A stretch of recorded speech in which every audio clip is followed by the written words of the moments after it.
Stefan's. Wow. His name is Henry. I know. It's all right. One question. How often do you consume cannabis? Full frontal male. What did Tony say? This is why I love live TV. CBS mornings are, well, everything your morning should be. Is this a date or we just friends? Here we are, your favorite morning people. CBS mornings, starting at 7. Everybody wakes up in the morning and they are pelted with alerts that frighten them, news that agitates them. With this show, we have the time to explain what's going on. Here's a deeper understanding of what's happening. Prime Time with John Dickerson. Stream on the free CBS News app. When weather turns extreme, CBS News and the Weather Channel bring you virtual weather technology so advanced, so real, you'll have time to get prepared. Feel the forecast. Streaming on CBS News.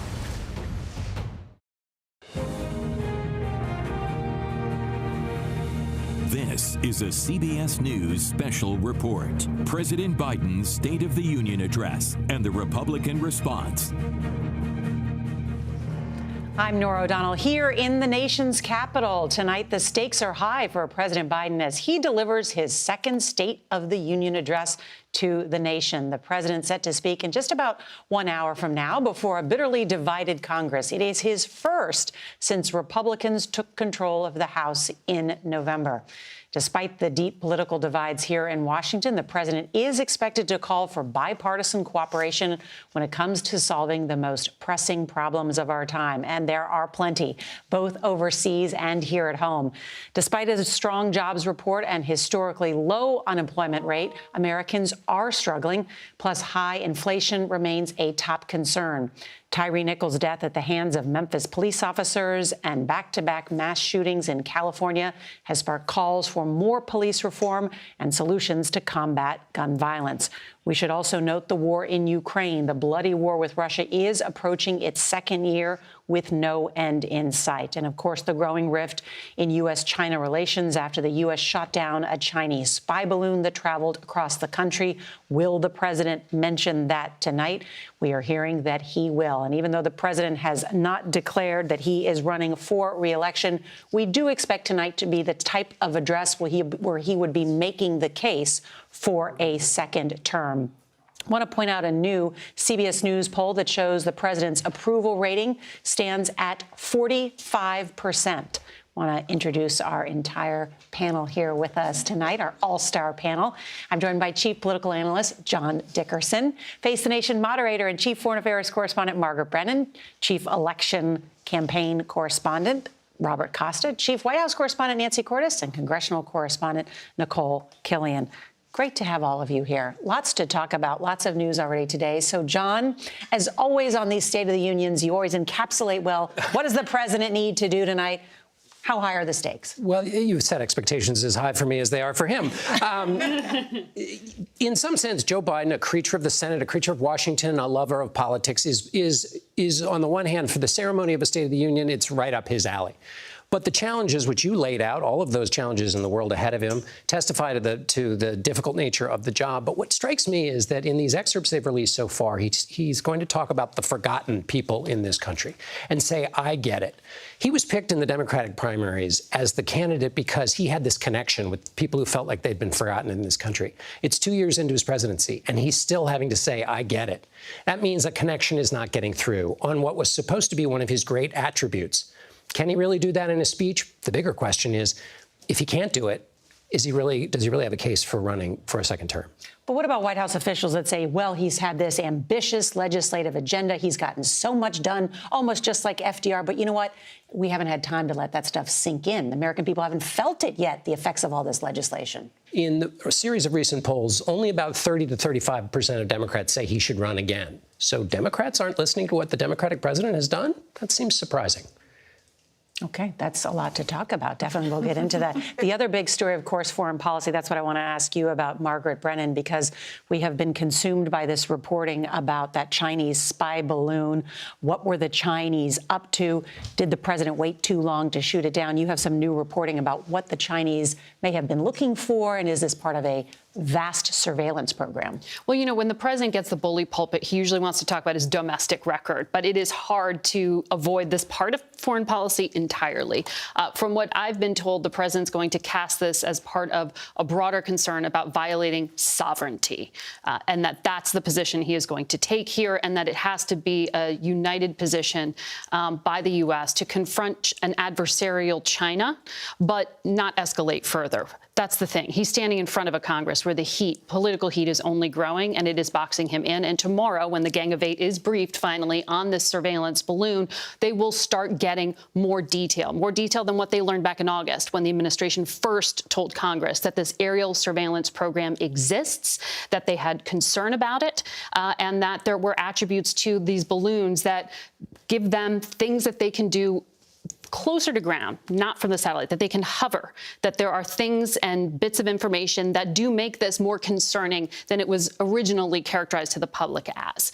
But in terms of really going hard at China, the president's not going to do that. It's about de-escalating. It's about managing competition. That's the kind of language you're going to hear from the president.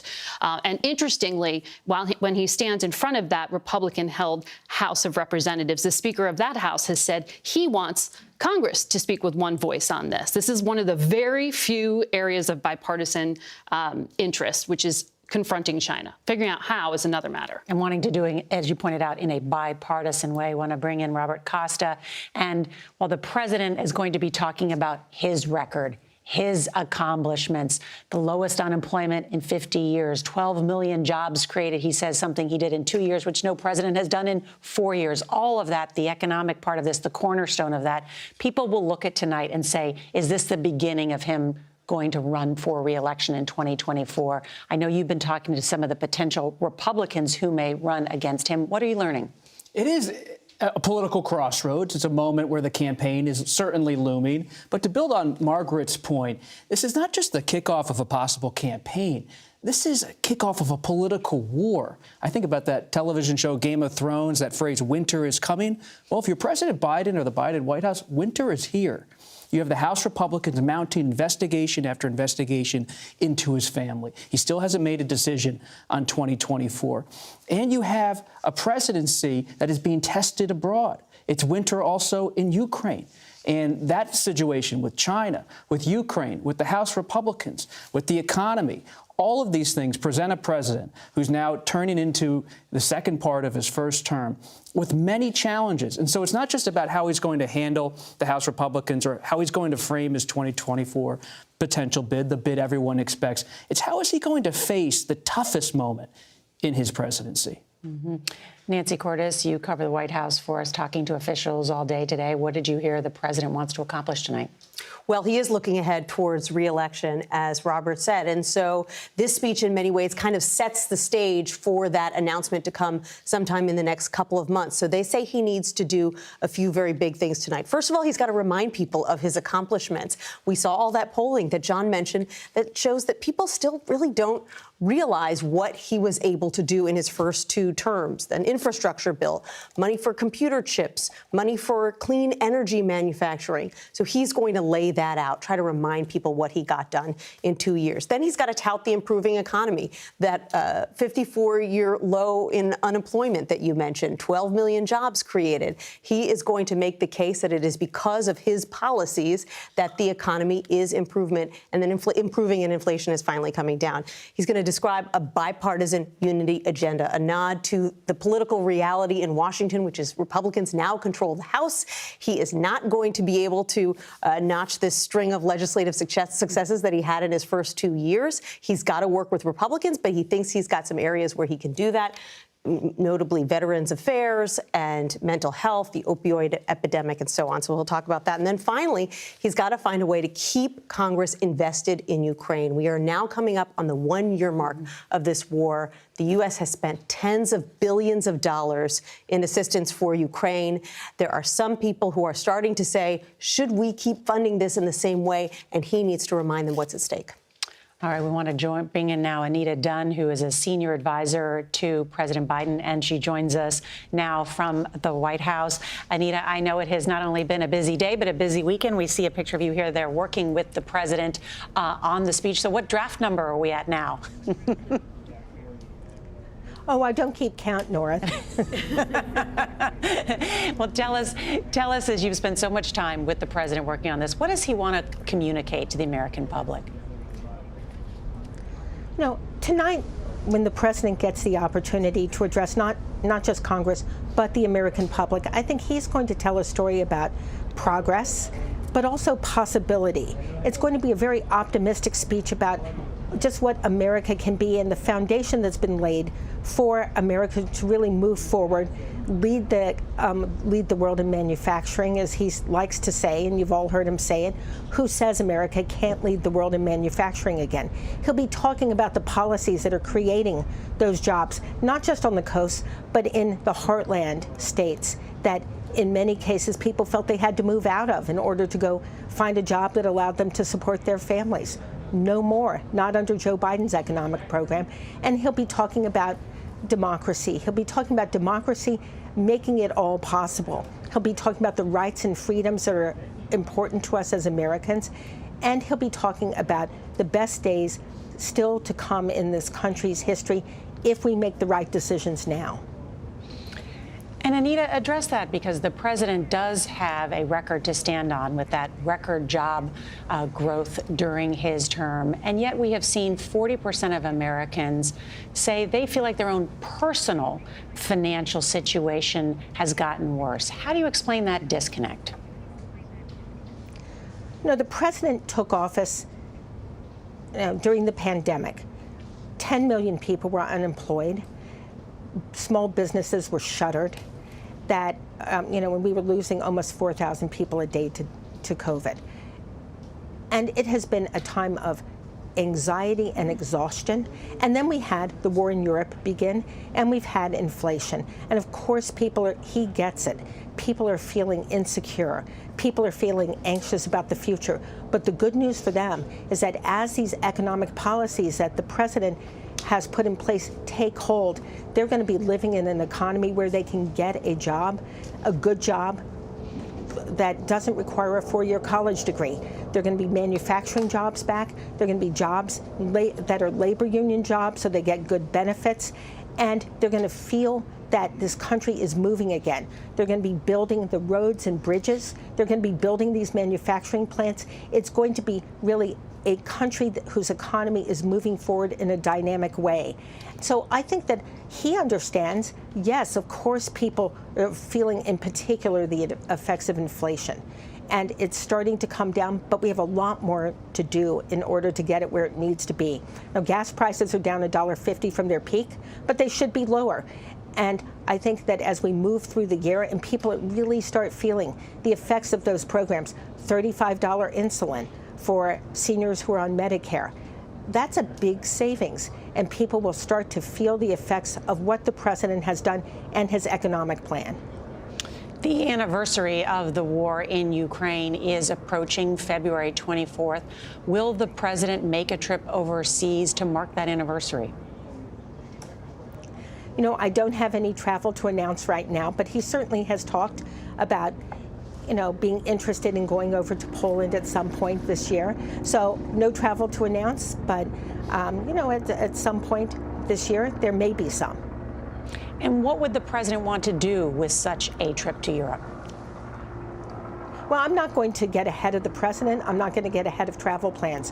What I will say is that tonight, when he addresses Ukraine, he will talk about the stakes and why it's important, why it continues to be important. And he'll talk about the leadership role that the United States has played in rallying the world and our allies to stand up to the aggression of Russia and Putin. And let me ask you about, as the president calls for unity, calls on Republicans to work with him. I know the president had a meeting with the new speaker, Kevin McCarthy. Did they come to any early agreements about where they can work together and what spending cuts they may agree on? No, they had a very good discussion, and I think they will continue to have discussions. But, I want to raise something, which is the assumption that somehow the only way you can cut the deficit in this country is through spending cuts. That's just not true. Joe Biden cut the deficit by $1.7 trillion over the last 2 years. And it was by investing in America, it was by economic growth, and it was by raising taxes just for the wealthiest corporations in this country and putting a 15% minimum tax, a lower minimum tax than, a school teacher or firefighter pays. But just that alone helped reduce the deficit enormously because it led to economic growth. So I think buying into the other side's argument that somehow we have to go do spending cuts is not what the president necessarily believes in. And tonight, when he speaks, he will put out a very alternative view of how we continue to cut the deficit. And again, $1.7 trillion in 2 years. That's well noted. Anita Dunn, the president's senior advisor. Thank you so much for joining us, and we look forward to watching. I know it's a busy night ahead. Thank you. Thank you so much for having me on tonight. Thank you.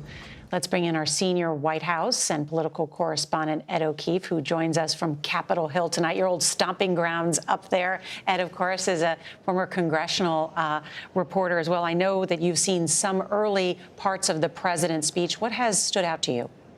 Yeah, whatever draft they're on, Nora, we know that the speech writing began in November, and they've been working on it all through today. Likely the president will be reworking it right before he gives it. He is eager tonight to talk about what's been done in the last 2 years. Polling certainly bears out the need to do that, but also he's pushing to project some sense of unity. So we have two excerpts to share with you. One of them recalling what's gone on over the last 2 years, saying in part, quote, "We are the only country that has emerged from every crisis stronger than when we entered it. That is what we're doing again. 2 years ago, our economy was reeling." He adds later, 2 years ago, COVID had shut down our businesses, closed our schools, and robbed us of so much. Today, COVID no longer controls our lives. And 2 years ago, our democracy faced its greatest threat since the Civil War. Today, though bruised, our democracy remains unbowed and unbroken. Talking about democracy remains, of course, a big priority for him in front of domestic and international audiences, so no surprise he would do that. We also know that he, like I said, wants to focus on unity, and he's going to say to a divided Congress, quote, "To my Republican friends, if we could work together in the last Congress, there is no reason we can't work together in this new Congress.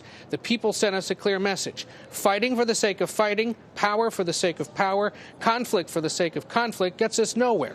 And that's always been my vision for the country, to restore the soul of the nation, to rebuild the backbone of America, the middle class, to unite the country. We've been sent here to finish the job." And those last three words, finish the job, a theme that he's going to refer to a few times in this speech, we're told by aides, that perhaps the biggest nod to what's to come should there be a re-election campaign as it is anticipated.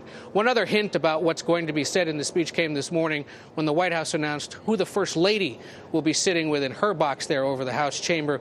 A few of the names stick out to us. First of all, the Ukrainian ambassador, Oksana Marakova, will be in attendance yet again tonight. She was last year as well on the eve of the beginning of the war.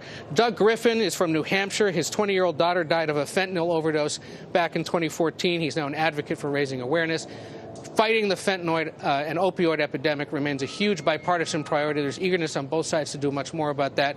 Doug Griffin's an embodiment of that. Brandon Say stopped the Monterey Park, California shooter just a few weeks ago. The president spoke with him the day after that, an example of everyday American heroism. Rovan and Rodney Wells, of course, the parents of Tyree Nichols in Memphis, who was killed.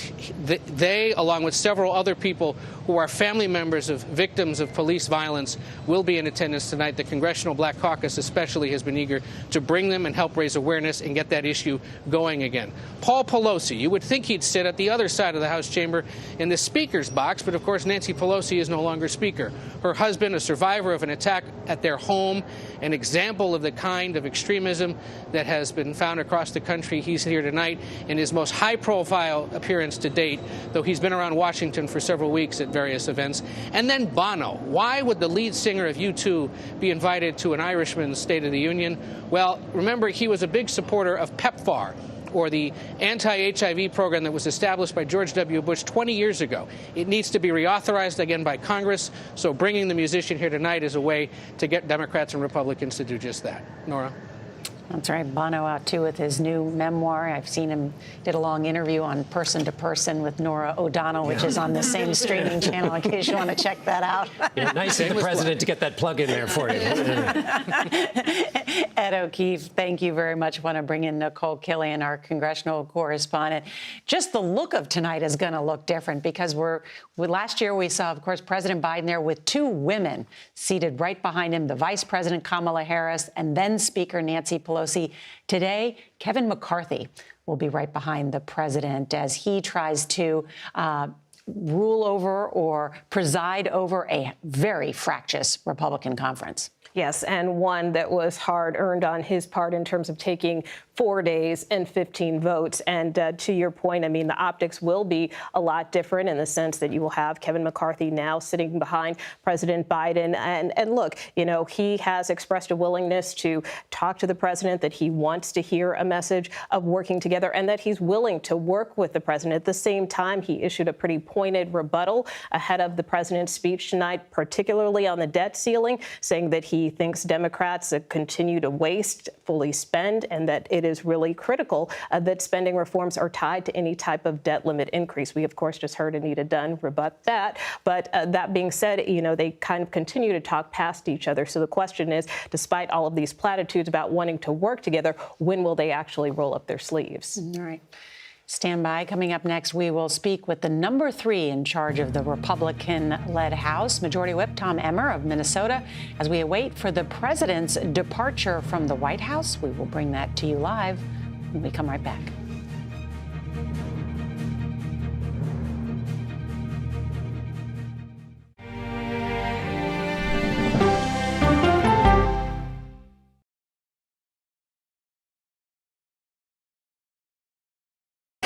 Hey there, welcome to The Uplift. I thought she was a groom, and I stepped back and I went, oh, you're the queen.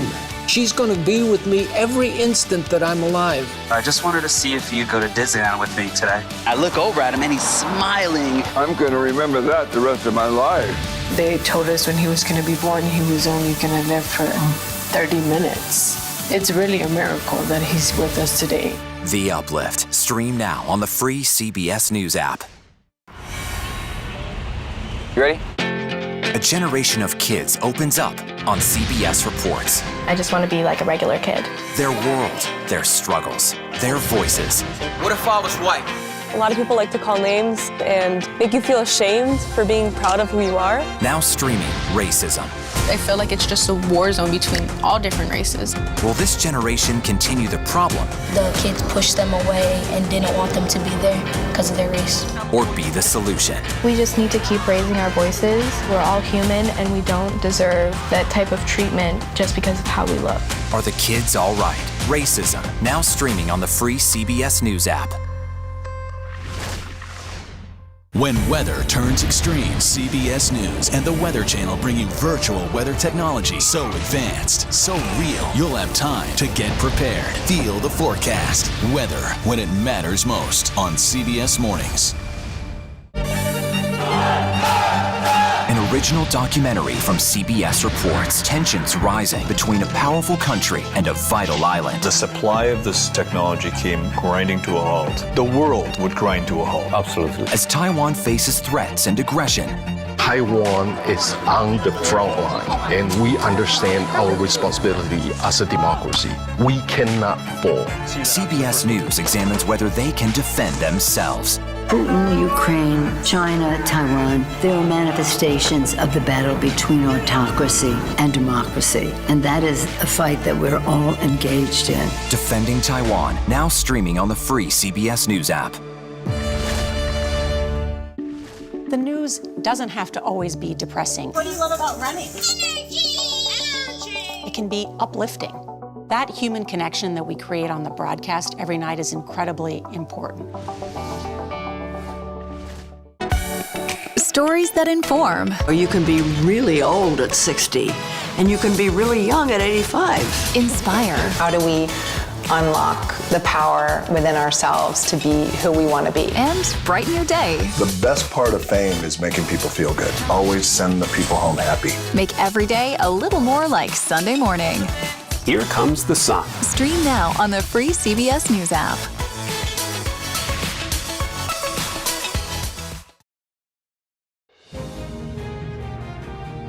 For the first time in several years, Congress is divided. Republicans control the House, while Democrats are still in control of the Senate.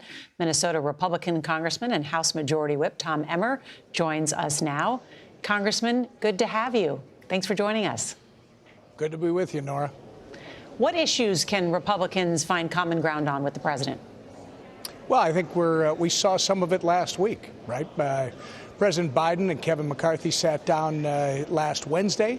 Had a beginning of a conversation that hopefully is going to lead to some very fruitful results for the American people, not for Republicans or Democrats, but literally for the American people that are counting on Congress to start getting some things done. What will it take for Congress to lift the debt ceiling? I think it's pretty safe to say that we're going to be making sure that the U.S. honors its debt obligations. But at the same time, we got to have a reasonable talk about what we're going to do going forward in terms of the spending issues. How are we going to put this country on a better path to sustainability and prosperity for not just the current generation, but generations of Americans to come?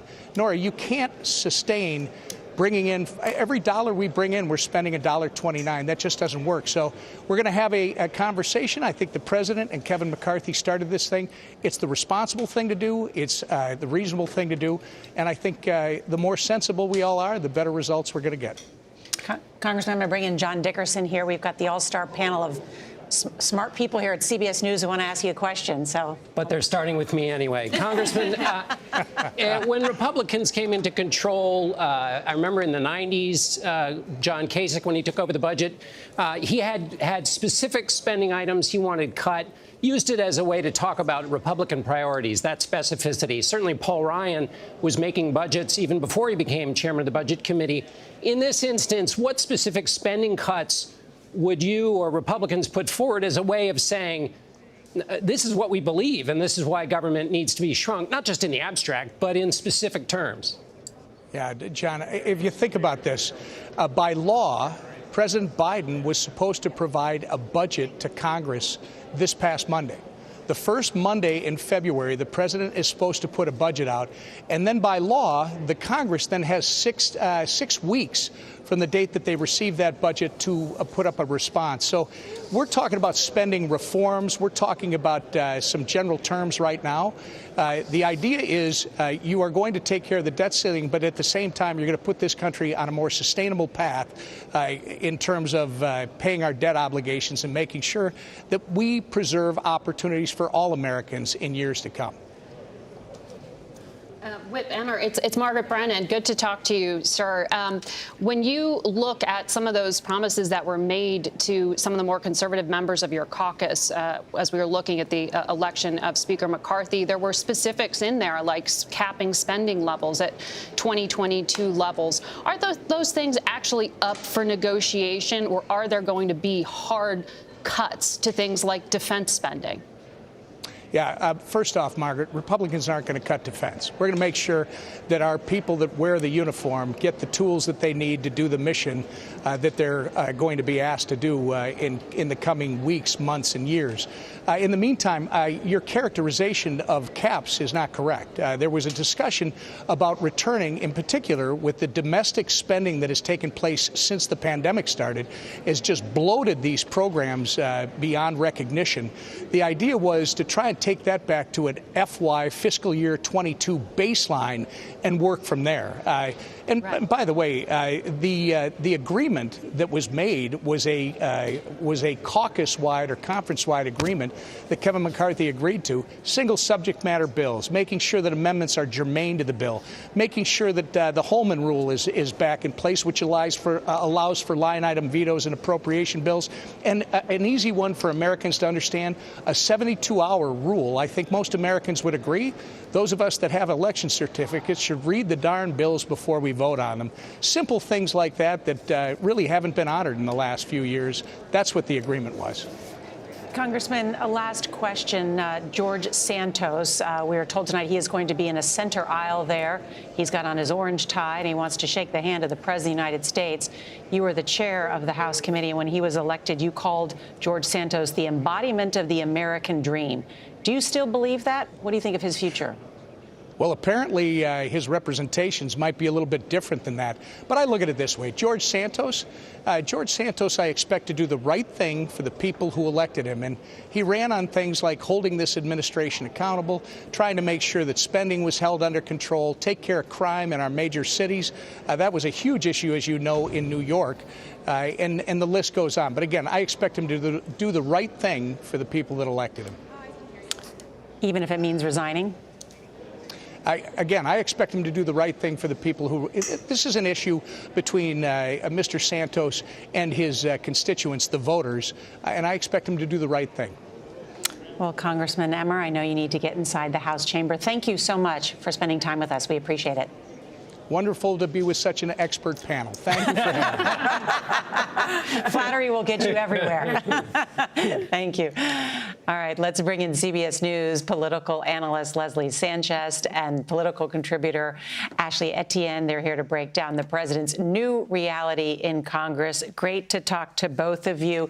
Leslie, want to ask you first about, we have not mentioned Governor Sarah Huckabee Sanders. She will be giving the Republican response tonight, the youngest governor in the country. There's some discussion today about her as a future leader of the party, but also at the same time, does she hearken back to the Trump era, which some Republicans are trying to get away from? She certainly followed in those footsteps, Nora, in terms of talking about economic strength, prioritizing, America first, looking at pocketbook issues, looking at getting these small businesses back and running, kind of post-pandemic America. And I think very much she is going to be a restart button for the Republican Party, not only in message, but in image. And that's something that the party is desperately needed. What are we going to be looking like and talking about going ahead? I did want to jump on a point that we just heard about military spending. We didn't hear a lot about that. There won't be cuts in that area, and specificity is what I think people are listening for tonight. But when you think of our adversaries and think of the threat like China, for example, they've had nearly a 600% increase in military spending in the last 15 years. So these are realities, I think, that Republicans and Democrats tonight are going to be looking at, not only on the national level, but certainly on the state level. You may hear responses like that from the governor as well. Just want to note that we are just seeing the President of the United States and the First Lady get inside the presidential limo that is known as the Beast. They're on the south lawn of the White House. It is a short 1 mile long drive down Pennsylvania Avenue to the U.S. Capitol, where the president will enter and be greeted by lawmakers and will give his second State of the Union address. It is his third speech, but this is technically a State of the Union address. And as we have pointed out, the first, though, with a Republican Congress. Want to bring in Ashley Etienne, who is one of our political contributors, was a senior advisor to Presidents Obama and Biden, and that's also worked with Vice President Harris and Speaker Pelosi. What do you think that a number of Democrats are pressing to hear from the president tonight? Well, I mean, the president's going to deliver a message of unity and call for bipartisan cooperation, which I think is desperately needed. There's this line in here, Nora, that I really love, and it stood out to me, which is like fighting for the sake of fighting, conflict for the sake of conflict gets us nowhere. And I think that's the message that Democrats want to hear from the president, the American people want to hear from the president. That was demonstrated in the midterm elections, that the country wants to move past these partisan infighting and fighting among the two parties. The other thing I would say the Democrats want to hear from him is like full-throated owning of the accomplishments. As was said earlier in the show, record unemployment, lowest in 50 years. COVID deaths are down by 75%, 500,000 jobs created last month. So they want to hear the president own that message. But I will say one thing, having worked at the White House and having worked in Congress, the speech is important, but what happens the days after the speech is even more important. How the president will leverage the congressional leaders as well as the cabinet and his allies across the country to really take this message to the American people. The accomplishments that he's achieved in the past couple of years, how their lives are better under his leadership, and his vision going forward. He's going to present a very big, bold, yet achievable vision that really calls on Republicans to join him. So that's what I'm hearing from my fellow colleagues in the White House and Democrats that they want to hear from the president. Ashley Etienne, thank you. And the president, after these remarks, will be traveling tomorrow to the great state of Wisconsin and then Florida to talk about some of the policies some of the legislation that has already been achieved, passed into law, and some of his future policies as well. And then he may be making an overseas trip to Europe to talk about the war in Ukraine. There you see the new Speaker of the House, Kevin McCarthy, presiding there, getting ready to welcome the President of the United States. I want to bring in our CBS News chief Washington correspondent, Major Garrett. And Major, this is the President's night, but it is interesting, of course, to finally see Kevin McCarthy up there. Absolutely. And as was noted by John and our colleague Ed O'Keefe, President Biden and the White House have been planning this since November. Think about the mindset that the White House had in November looking at the midterm elections. They might have lost the Senate. They might have had a much larger House Republican majority. So as the president enters this chamber, he's going to look to his right and see 51 Senate Democrats, a bigger majority than he thought might have been possible in November, and a smaller than expected House Republican majority, meaning he did better than expected in the midterm elections. That gives him a little bit of political momentum for this speech. And one thing I will just set the scene here. I'm in the Statuary Hall part of the United States Capitol, Nora. This is the first time reporters and cameras and members of Congress and lots of other people have been in this space since January of 2020. What does that tell us? That post-COVID, things are getting back to normal. And that is a glimmer of hope for this president. Why? Because a year ago, his approval ratings on COVID were pretty shallow. They're much higher now. And for a White House that wants to use this year 3 of his presidency to implement the things already achieved legislatively, that indicates that if you make progress and the progress is measurable over time, approval will follow. For the president, he needs precisely what has happened in the context of COVID to flow into his economic agenda. And if it does, next year, 2024, the re-election year, he might be better positioned than he is right now. All right, Major Garrett, we will come back to you as we see a number of the lawmakers and leaders in both parties make their way down the aisle there in the House chamber. We've already seen, and there is the embattled Congressman George Santos. Certainly not shying from the spotlight. You have to get there early in order to get a spot on the aisle so that you are in position to shake the president's hand as he walks past. Some members of Congress make a habit of it year after year, and he's catching on quickly, and apparently he decided to get there early so he could get his spot. He just had an exchange with Senator Mitt Romney there that you don't want to try to lip read, but it did not seem to be super cordial. A lengthy conversation. Yeah. I mean, it wasn't reciprocated by the senator from Utah? Right, exactly. He did not linger. Well, there you see Senator Joe Manchin from West Virginia as well as they make their way down the aisle. We're going to take a quick break, and when we come back, we'll have a little bit more on our CBS News poll and what we're seeing inside the House chamber.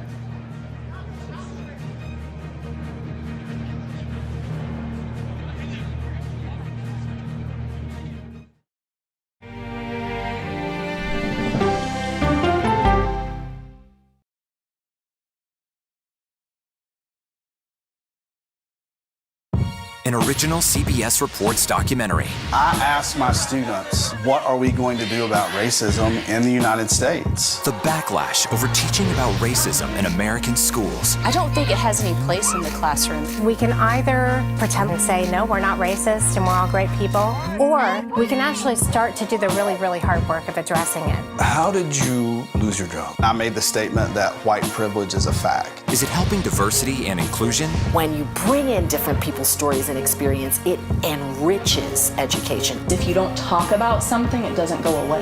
Or driving us further apart? What schools are doing to our children in the name of anti-racism is in fact teaching them racism.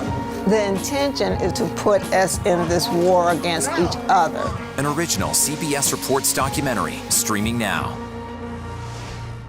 Morning news matters because it sets the tone for your day, and it's a way of getting you started. We're going to uplift you. We're going to send you out your way. Day to day, that first draft of history, it happens right here. CBS Mornings, weekdays at 7. Can you feel it now? an original CBS Reports documentary. Yoga and wellness has become a place of anti-science. Online clickbait. The algorithms feed you content based upon your own fantasy. Potentially at my peril. There's no question about it. Spreading digital disinformation. Their entire yoga studio and spiritual community got so embedded in all of the QAnon stuff that it became a sick place. Why pro-health people are fertile ground for anti-science messages. We can just go into the whole mask thing. A lot of us just believe that's symbolism for silencing people. People are locked in this mindset. They've been taught to accept what the medical doctors say. No longer are you going to be willing to take any medical advice. It's a big problem that we urgently need to address. An original CBS Reports documentary streaming now. What are the words you would use to describe the Queen? Kind, caring, and a nice lady. I'm here for you.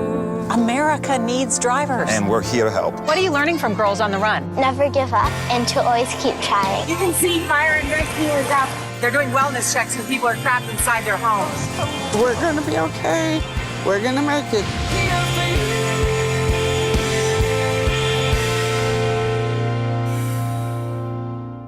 Go to the ends of the earth. Right now. We got something crazy. And reach for the stars. Here we are. Time. Yes, it's my comeback. Hey, this is pretty fun. But wait, there's more. Experience thought-provoking. I'm open to the idea of being a human being. Innovative and truly original reporting. Look through a telescope and go, wow. Because there's always something new under the sun on CBS Sunday morning.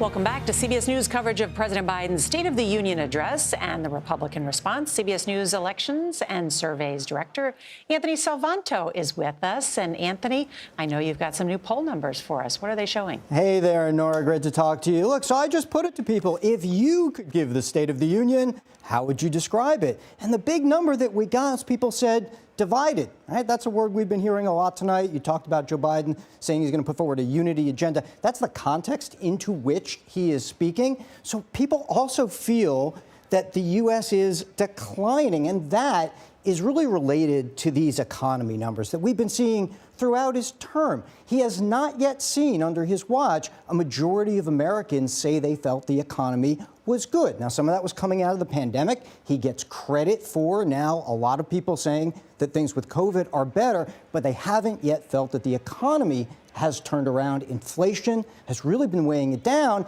and they don't also yet feel that his policies are making a difference. So that really sets up the context. Can he change some of those minds, Nora? All right, Anthony Salvanto, thank you so much. Want to bring in Jill Schlesinger. She's our CBS News business analyst. Jill, so good to see you. So let's talk about those great job numbers, inflation easing. What are the concerns today about a potential recession? Well, you know, it's really tough to call it a recession when we have an economy that's still growing. What we do know is the pace of that growth is slowing down. That's the impact of higher prices or inflation and rising interest rates. That's weighing down both consumers and businesses. So if you look at last year, 2022, we expanded by 1%. That was down a lot from the previous year. We had 5.7% growth in 2021. That was the big rebound year after the horrendous 2020 when the economy was shrinking by 3.4%. So I think that the economy's growing, it's slowing down, but the labor market is solid. You know, we have had a lot of high-profile layoff announcements in the tech sector, but despite that, last year's average monthly job creation, it's about 400,000 a month, and just this January, we saw more than 500,000 jobs. I think, though, what we all know is the bitter truth. Inflation is the problem child of this economy, and after peaking last summer, prices are still high. You know, we are seeing inflation up 6.5% year over year at the end of this past year of 2022. Jill, thank you so much. One of the pleasures of the State of the Union address is this hour before everything starts, because you get to see people interact. And there we are seeing the body language between the Vice President, Kamala Harris, and Kevin McCarthy, the chit-chat that they are making. Or not interact, as was the case for a minute there. As they were both looking to the other sides of the... And there we can see the Ukrainian ambassador next to Brandon Say, who, of course, helped bring down the shooter in Monterey Park, right next to Bono, who they're having a conversation with Paul Pelosi, old friends, the two of them there. As Bono has spent a lot of time in Washington over the years pushing not only debt relief, but of course PEPFAR and funding for HIV and AIDS across the world. And COVID funding as well. And COVID funding. We're going to squeeze in a quick break, and when we come back, we'll return to the House chamber to look more at all the lawmakers and special guests that have gathered for the President's State of the Union address.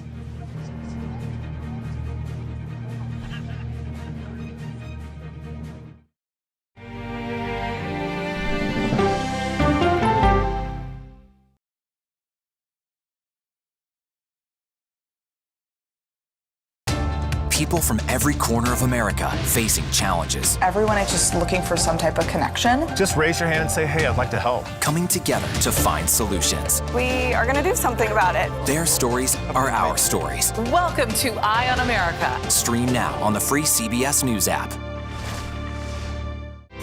The first U2 show really was on this outside here. Oh, right there. Yeah. Hi, I'm Nora O'Donnell, and we go person to person with Bono. Community is at the very heart of U2's music.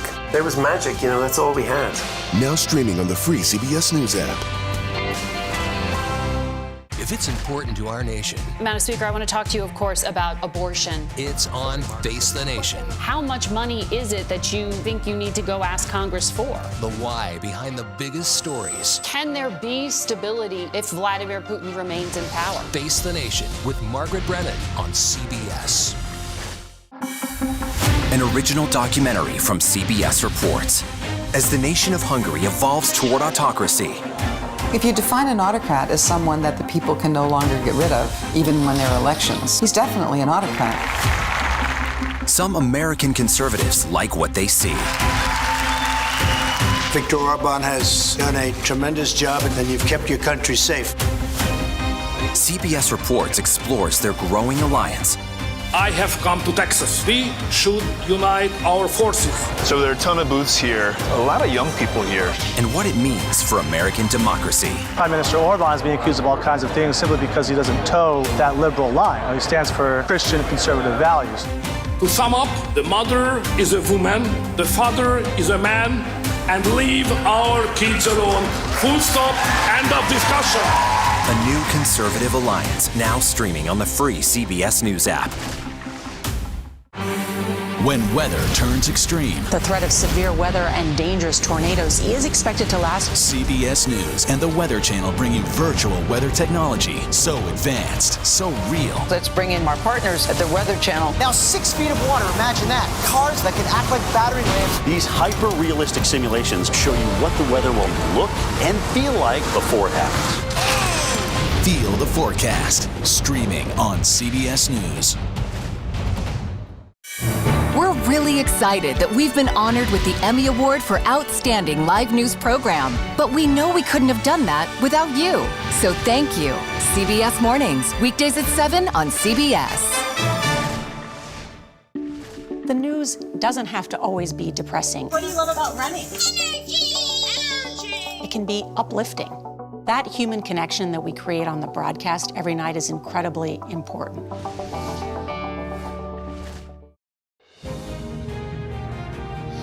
Welcome back to our CBS News special report and our coverage of the President's State of the Union address. There, the new Speaker of the House speaking with the Vice President and the House chamber filling in. We've seen a number of people already there, including Paul Pelosi, the husband of then Speaker Nancy Pelosi, who survived a hammer attack to his skull and his hand and now has reemerged. And I think he'll be mentioned by the president tonight in his remarks. And he's in the president's box. And, black fences surround the Capitol, reminding us of the riots of January 6th. And this is one of the notes that President Biden is touching on lightly, which is that the threat is still out there. And I know it's a unity speech, But he is hoping people will know that that threat is located in the opposite party, and that the threat to democracy is still very much a part of the American story. And since he came into the office as being someone who would promise a restoration of gentler, calmer times, that is the subnote under the presence of Paul Pelosi being in that box. And I would note that it's really difficult, too, still for former Speaker Nancy Pelosi to even talk about this. You know, she did address the video when it was released, when we saw that violent attack against her husband, and she said she couldn't even watch it. And really all she could say about it was to thank people who have given well wishes to her husband. In fact, at that time, I asked her how her husband was doing, and she said that he is coming along. So to be able to see him in this chamber tonight is pretty remarkable. Mm-hmm. The president will, of course, in all of these State of the Unions, reference the people that are up in the First Lady's box or the president's box there as a nod to Paul Pelosi, old friends, about what he suffered at the hands of this political violence, which will be part of the themes, I think, as well, given that what we saw at the January 6th attack on the Capitol. Right. And, you know, it's a really poignant moment because you'll see that Paul Pelosi is still wearing a hat, still wearing a glove. He is still recovering from this attack, but he's out and about. And he's not shying away from it. So they're clearly trying to send a message. Another powerful message tonight when the parents of Tyree Nichols are mentioned. You know, this is a Congress that is once again talking about police reform. They have not been able to accomplish it.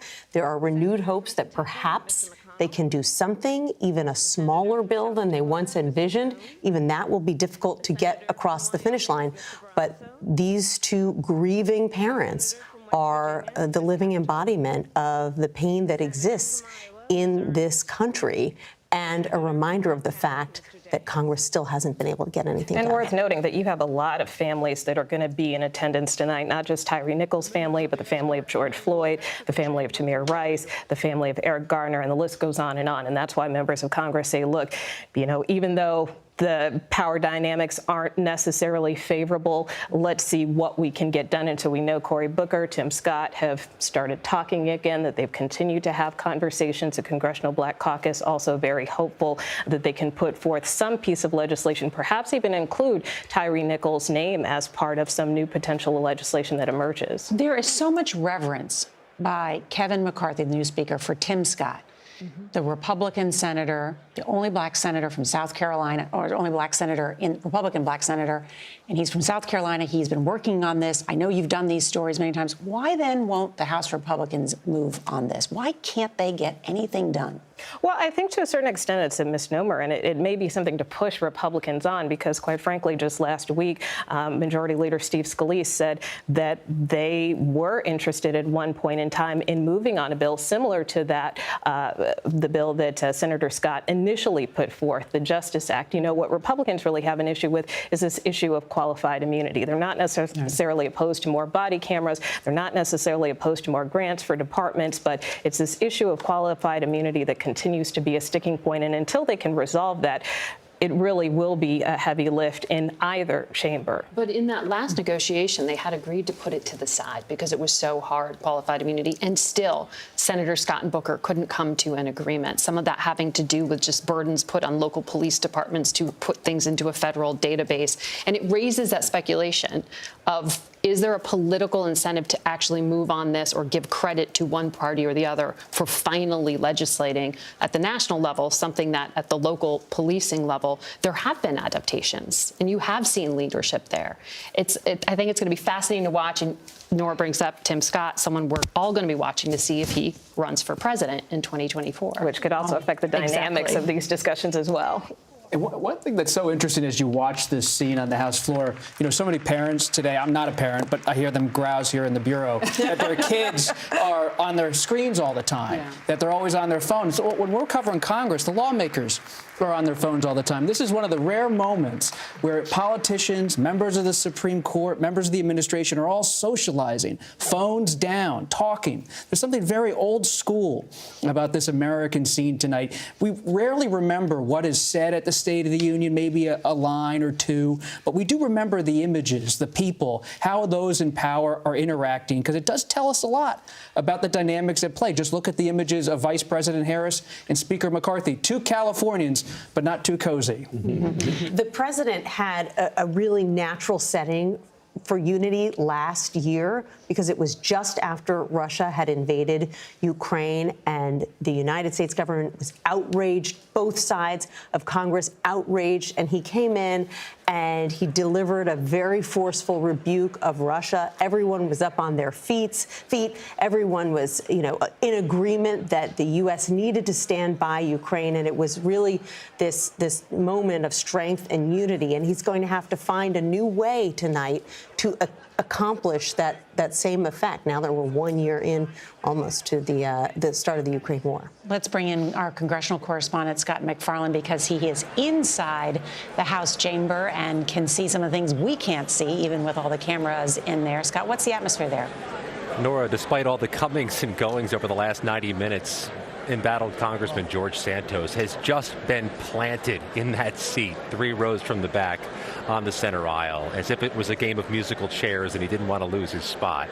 The president traditionally turns left to right as he enters the chamber, so Mr. Santos will be the 5th or 6th hand he has an opportunity to shake if he wants to. Trying to get my bearings here, but Nancy Pelosi is sitting about 6 rows back as a rank-and-file member. And as the Supreme Court justices enter, I'll note 3 pivotal senators together. Democrat Joe Manchin, Republican Mitt Romney, and Independent Kyrsten Sinema. In the narrowly divided Senate, they have been near each other since they entered. And now we have the members of the Supreme Court, the Chief Justice, John Roberts there, Elena Kagan, Brett Kavanaugh, Ketanji Brown Jackson. Many of them gather. Some of them sit in the front row, stone-faced. Sometimes we see a reaction if they have been appointed by a Democratic president or a Republican president there. We are just moments away from we will hear President Biden address the nation and the Congress in delivering this State of the Union. This is usually the largest television audience that a president will have. Last year, almost 40 million people tuning in. We're going to take a quick break, and when we come back, we'll continue with the president's address.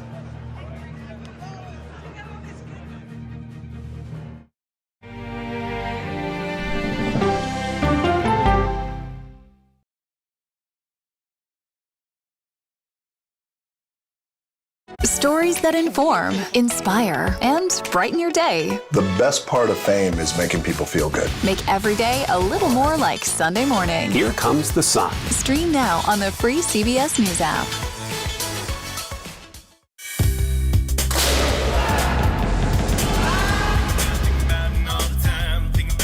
Everybody wakes up in the morning and they are pelted with alerts that frighten them, news that agitates them. With this show, we have the time to explain what's going on. These migrants, they've been released. Explain the status that allows them to be released, to slow things down a little bit. What are the big sets of questions for China and its ambitions? Hackers are stepping up their attacks to extort victims. Let's start with easy. Who's attacking? Here's a deeper understanding of what's happening. Prime Time with John Dickerson. Stream on the free CBS News app. Hey there, welcome to The Uplift. I thought she was a groom, and I stepped back and I went, oh, you're the queen. She's going to be with me every instant that I'm alive. I just wanted to see if you'd go to Disneyland with me today. I look over at him and he's smiling. I'm going to remember that the rest of my life. They told us when he was going to be born, he was only going to live for 30 minutes. It's really a miracle that he's with us today. The Uplift. Stream now on the free CBS News app. An original CBS Reports documentary. Yoga and wellness has become a place of anti-science. Online clickbait. The algorithms feed you content based upon your own fantasy. Potentially at my peril. There's no question about it. Spreading digital disinformation. Their entire yoga studio and spiritual community got so embedded in all of the QAnon stuff that it became this sick place. Why pro-health people are fertile ground for anti-science messages. We can just go into the whole mask thing. A lot of us just just believe that's symbolism for silencing people. People are locked in this mindset. They've been taught to accept what the medical doctors say. No longer are you going to be willing to take any medical advice. It's a big problem that we urgently need to address. An original CBS Reports documentary streaming now. We are so excited, we just can't hide it. Let's do it! Let's go! Drew Barrymore. Hi, guys. Mira Sorvino. Ms. Lopez and Mr. Maluma are Reggie. What your name is? Kristen Bell, baby. It's the Fonz. Wow. His name is Henry. I know. It's all right. One question. How often do you consume cannabis? Full frontal male. What did Tony say? That's why I love live TV. CBS Mornings are, well, everything your morning should be. Is this a date or are we just friends? Here we are, your favorite morning people. CBS Mornings, starting at 7.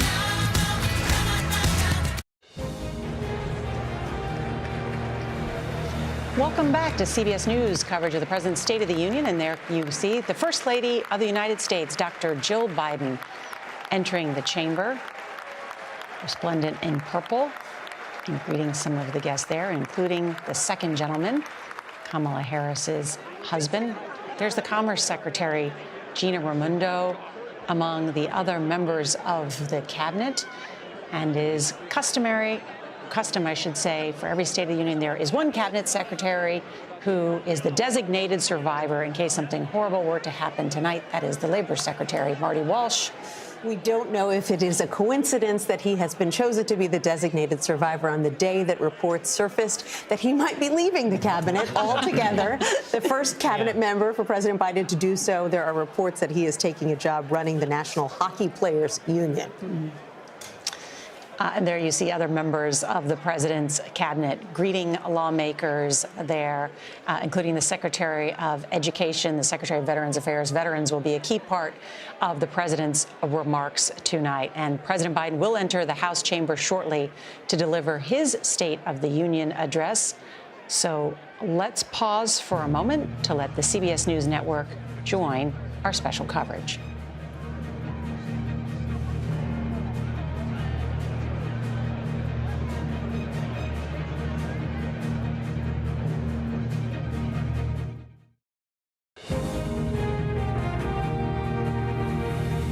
This is a CBS News special report. President Biden's State of the Union address and the Republican response. Good evening. I'm Norah O'Donnell here in the nation's capital. In just moments, President Biden will deliver his second State of the Union address, but his first in front of a divided Congress. The president tonight aims to tell the nation of his administration's accomplishments and discuss his legislative priorities. As you can see there, the First Lady, Dr. Jill Biden, sitting there with Vice President Kamala Harris's husband. Now, there is a complicated economic picture out there, not to mention issues of immigration, China, and Ukraine. The president tonight trying to overcome some pessimism still here in the country. Our new CBS News poll showed 62% of Americans say the country is divided. More than 40% say the U.S. is weak, and only 11% believe America is prospering. A majority of Americans currently believe that President Biden's policies are making inflation, gas prices, and the overall economy worse. I want to bring in our chief White House correspondent, Nancy Cordes. Nancy, what do we expect to hear from the president tonight? Well, White House officials stress that this is going to be an optimistic speech, that he is going to stress his accomplishments from the first 2 years, because that polling you just mentioned indicates that a lot of Americans still don't know what he accomplished in those first 2 years. So he's going to remind them. He's going to talk about economic progress in this country. He's going to lay out the issues that he thinks he can work on with Republicans in the years to come. And he's going to have to, because there you see the House Speaker. It's a Republican now, Kevin McCarthy. He needs to work with Republicans if he wants to get anything done. And there, of course, is the outgoing Speaker, Nancy Pelosi. Yeah, different not seeing her up there on the podium. Our chief political analyst, John Dickerson, here as well. This is a moment and an occasion for the president to speak directly to the American people. It is. And Nancy lays out all of his plans and hopes and dreams. But, you know, when you think about what our polling shows people care the most about, they want to hear what he has to say about inflation and the economy. Two things that were roiled by two events, the COVID-19 pandemic and the invasion of Ukraine. Two things that were surprises, which reminds us that the president presidency is all about getting knocked off your game. No matter how many plans he has for the world, he's going to face difficulties and challenges that aren't even known yet. And that's important to think about when he lays out all of these promises and as he makes the case tonight in his soft launch for his next presidential run. Also with us, Robert Costa, the president entering his third year in office, a Republican-controlled House. It's going to be very hard for him to get anything done. And, of course, the discussion will shift in many ways to politics and whether he's seeking re-election. President Biden tonight facing a multi-front war with Republicans. It's not just House Republicans who are investigating him and his family. It's the looming 2024 presidential field. There'll be a Republican response tonight from the new Arkansas governor, Sarah Huckabee Sanders. And I just got off the phone a few minutes ago with Governor Glenn Youngkin of Virginia. He and so many other Republicans tonight want to go hard on President Biden, on China, and there's some aversion inside the House about whether to spend more on Ukraine. Mr. Speaker, the President of the United States. And there you see President Biden introduced by the new Sergeant of Arms, William McFarland, appointed by Speaker Kevin McCarthy. He is a former U.S. Capitol Police member, escorting Joe Biden, who has spent a lot of time over his half-century-long career in Washington as a United States Senator for decades and then as Vice President of the United States. He knows many of these members well and by name. I want to bring in Margaret Brennan, moderator of Face the Nation. And while this will largely be about domestic issues, foreign policy front and center, not only because the anniversary of the war in Ukraine is coming up at the end of this month, support may be waning in Congress, but also, too, the issue of China and that spy balloon that the president shot down last weekend. Well, and those two things you just mentioned, China and Russia, huge impact on the global economy. So if his message is, less bad is his winning phrase versus very good, he also has to solve for those two big competitions. And one of them is Russia's ability to continue driving up oil prices. You hear the president talk about the war in Ukraine, trying to keep the Western alliance together and united against that. And also, by extension, hit big oil for profiting off of the run-up in oil prices because of that. On China, you will hear him talk about that global competition in technology and military and all that. You won't hear him say balloon. I'm told they are avoiding talking about this specific aerial surveillance program that Congress has been briefed on and will be briefed further, and instead frame it as a competition between global powers. It's avoiding the one thing Americans can look to as a concrete example of espionage, but they are avoiding it so as to lower the temperature on that competition between the United States and China, which is the chief adversary of the United States on all of those fronts, economic, technological, and military. So the one thing you do find bipartisan agreement on in that Congress right now is that the main worry is China. More needs to be done, but exactly how to do it remains an open question. I know Speaker McCarthy has said he wants to keep this voice united when it comes to competition. Just a quick moment for people who watch every year the State of the Union and are closely or eagle-eyed watchers of who the president is talking to or who may be escorting him. The woman with the gray hair that was escorting him is the Senate Sergeant of Arms, former Lieutenant General in the Army, Karen Gibson, spent 3 decades an intelligence specialist, combat veteran there as well, escorting the president inside. Let's bring in Scott McFarland because he is there and can see everything that's happening. Scott? Here's what I didn't see, Nora. He didn't shake the hand of embattled New York Congressman George Santos, who had positioned himself 90 minutes ago on the aisle in position to shake the president's hand. It didn't happen, avoiding a photo op that may not have been beneficial to either side. I'll also note Nancy Pelosi, several rows back, just looks different. And on that center aisle, we saw him shaking hands as he entered. That was such a pivotal spot, Nora, a few weeks ago during that House Speaker vote. The Republican faction, who at first denied and defied Kevin McCarthy, now it's been replaced by people who want to greet the president.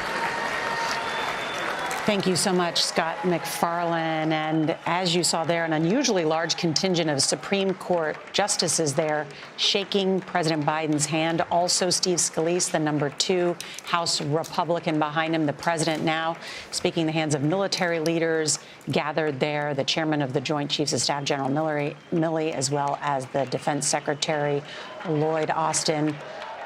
The president's been spending a lot of time with them anyway the past weekend as he was dealing with what to do with that spy balloon and the recommendation. He wanted to shoot it down. According to White House officials, they said, wait, they were concerned about large pieces of that balloon falling down, hitting a school bus or people or anyone. They were concerned that it was concerned about that. And we're now seeing really remarkable pictures of that balloon being recovered from the sea. You know, most of the cabinet is there tonight, Nora, but there's always one member of the cabinet who stays behind in an undisclosed location just in case. Tonight, that honor falls to Labor Secretary Marty Walsh, who could become the first of the president's cabinet members to actually depart because he has been reported to be considering a job running the National Hockey Players Union. We saw Hakeem Jeffries, first black leader of a major party in Congress, another historic presence tonight. 2 handshakes with the new speaker. I was just about to say, yeah, they're both on their best behavior. It's a high privilege and a distinct honor to present to you the President of the United States.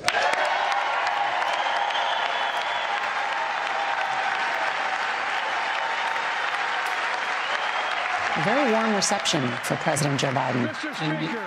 You know, the Republicans are now in control of the House, so this is their first night in control. There were outbursts last year. You know, any one outburst now defines a body. I mean, not to put too fine a point on it, but it's a different atmosphere for the Republicans. Well, let's listen in. Mr. Speaker, Madam Vice President, our First Lady and Second Gentleman, good to see you guys up there.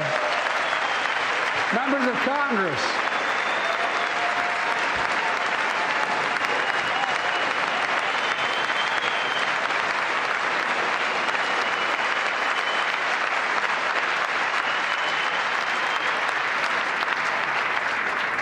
By the way, Chief Justice, I may need a court order. She gets to go to the game tomorrow, next week.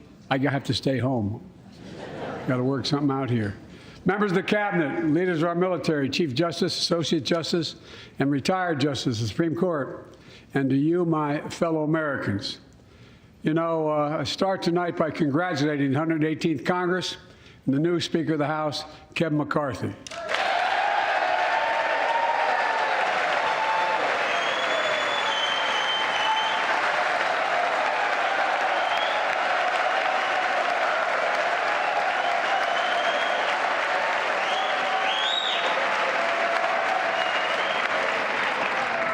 Speaker, I don't want to ruin your reputation, but I look forward to working with you. And I want to congratulate the new leader of the House Democrats, the first African-American minority leader in history, Hakeem Jeffries.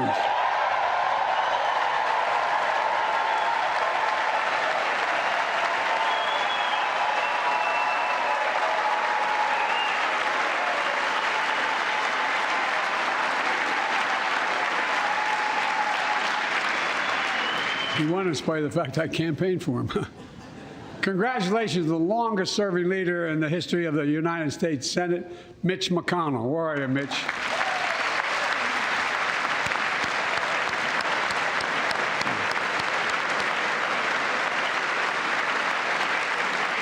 And congratulations to Chuck Schumer, another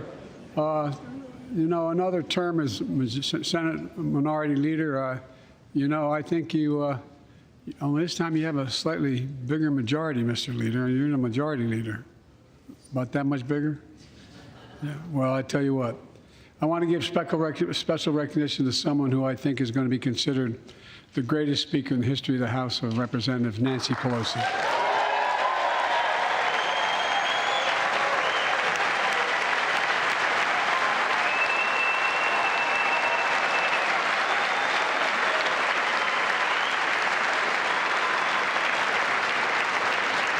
Folks, the story of America is a story of progress and resilience, of always moving forward, of never, ever giving up. It's a story unique among all nations. We're the only country that has emerged from every crisis we've ever entered stronger than we got into it. Look, folks, that's what we're doing again. 2 years ago, the economy was reeling. I stand here tonight after we've created, with the help of many people in this room, 12 million new jobs, more jobs created in 2 years than any president's created in 4 years because of you all, because of the American people. 2 years ago,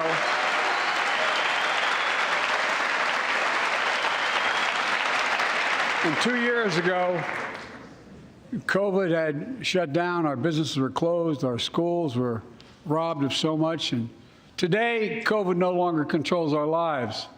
And 2 years ago, democracy faced its greatest threat to the Civil War, and today, though bruised, our democracy remains unbowed and unbroken.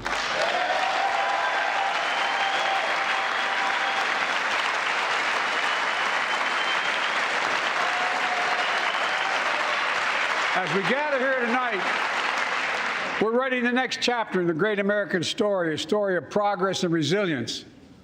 When world leaders ask me to define America, and they do, believe it or not, I can define it in one word, and I mean this: possibilities.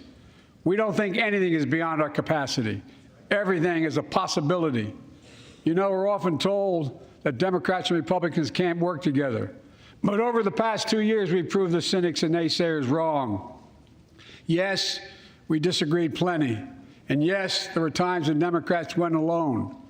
But time and again, Democrats and Republicans came together to defend a stronger and safer Europe. You came together to pass once in a generation infrastructure law, building bridges connecting our nation and our people. We came together to pass the most significant law ever, helping victims exposed to toxic burn pits. And in fact,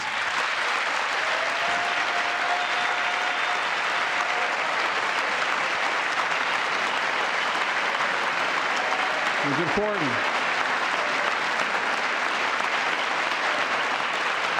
And in fact, I signed over 300 bipartisan pieces of legislation since becoming president. From reauthorizing the Violence Against Women Act, to the Electoral Count Reform Act, the Respect for Marriage Act that protects the right to marry the person you love. And to my Republican friends, if we could work together the last Congress, there's no reason we can't work together and find consensus on important things in this Congress as well. I think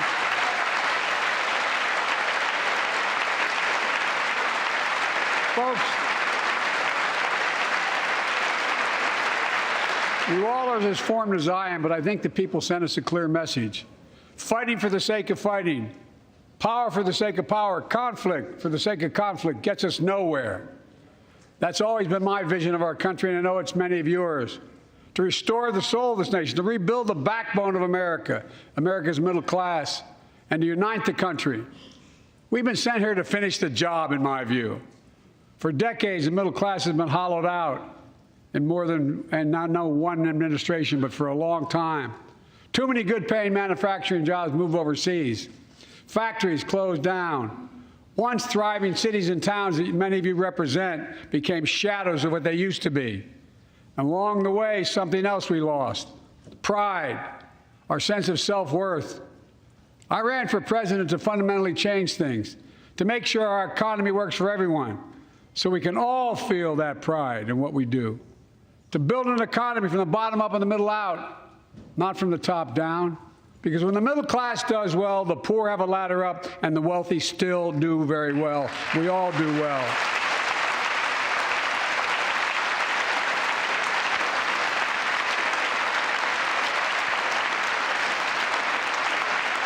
I know a lot of you always kid me for always quoting my dad, but my dad used to say, Joey, a job's about a lot more than a paycheck. He really would say this. It's about a lot more than a paycheck.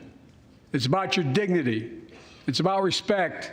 It's about being able to look your kid in the eye and say, honey, it's going to be okay, and mean it. Well, folks, so let's look at the results. We're not finished yet by any stretch of the imagination, but unemployment rate is at 3.4%, a 50-year low. A near record unemployment. Near record unemployment for Black and Hispanic workers. We've already created, your help, 800,000 good-paying manufacturing jobs, the fastest growth in 40 years.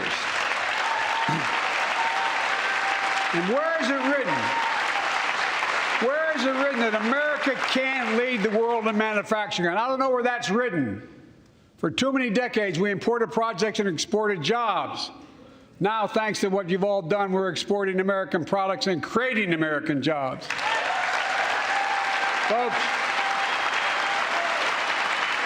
Inflation has been a global problem because the pandemic disrupted our supply chains, and Putin's unfair and brutal war in Ukraine disrupted energy supplies as well as food supplies, blocking all that grain in Ukraine. But we're better positioned than any country on earth right now. But we have more to do. But here at home, inflation is coming down. Here at home, gas prices are down $1.50 from their peak. Food inflation is coming down, not fast enough, but coming down. Inflation has fallen every month for the last 6 months, while take-home pay has gone up. Additionally, over the last 2 years, a record 10 million Americans applied to start new businesses. 10 million. And by the way, every time someone starts a small business is an act of hope. And Madam Vice President, I want to thank you for leading that effort to ensure that small businesses have access to capital and the historic laws we enacted that are going to just come into being. Standing here last year, I shared with you a story of American genius and possibilities. Semiconductors, small computer chips the size of a fingerprint that power everything from cell phones to automobiles and so much more. These chips were invented in America. Let's get that straight. They were invented in America. We used to make 40% of the world's chips. In the last several decades, we lost our edge. We're down to only producing 10%. We all saw what happened during the pandemic when chip factories shut down overseas. Today's automobiles need 3,000 chips, each of those automobiles.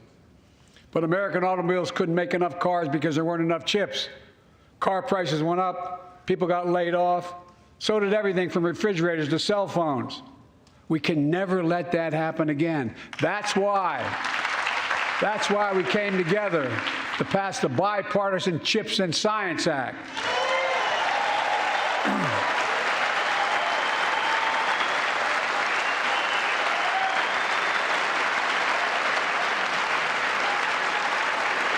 Folks, I know I've been criticized for saying this, but I'm not changing my view. We're going to make sure the supply chain for America begins in America. The supply chain begins in America. We've already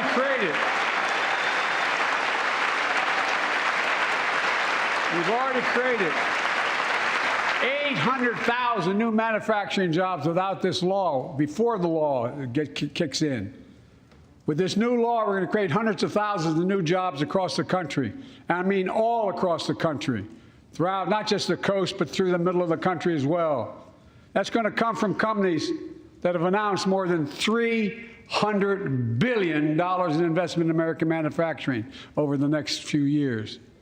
Outside of Columbus, Ohio, Intel is building semiconductor factories on 1,000 acres, literally a field of dreams. It's going to create 10,000 jobs, that one investment, 7,000 construction jobs, 3,000 jobs in those factories once they're finished. They call them factories.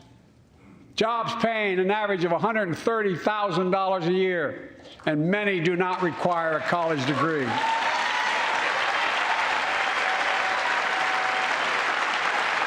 Jobs.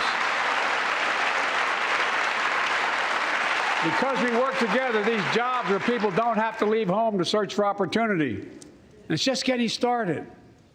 Think about the new homes, the small businesses, the medium-sized businesses, so much more that's going to be needed to support those 3,000 permanent jobs and the factories that are going to be built. Talk to mayors and governors, Democrats and Republicans, and they'll tell you what this means for their communities. We're seeing these field of dreams transform to the heartland. But to maintain the strongest economy in the world, we need the best infrastructure in the world. And folks, as you all know,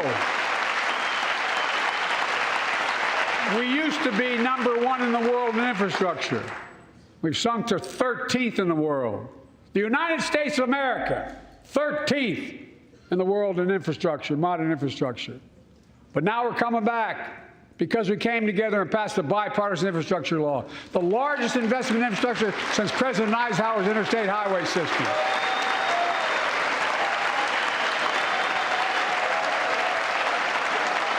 And folks,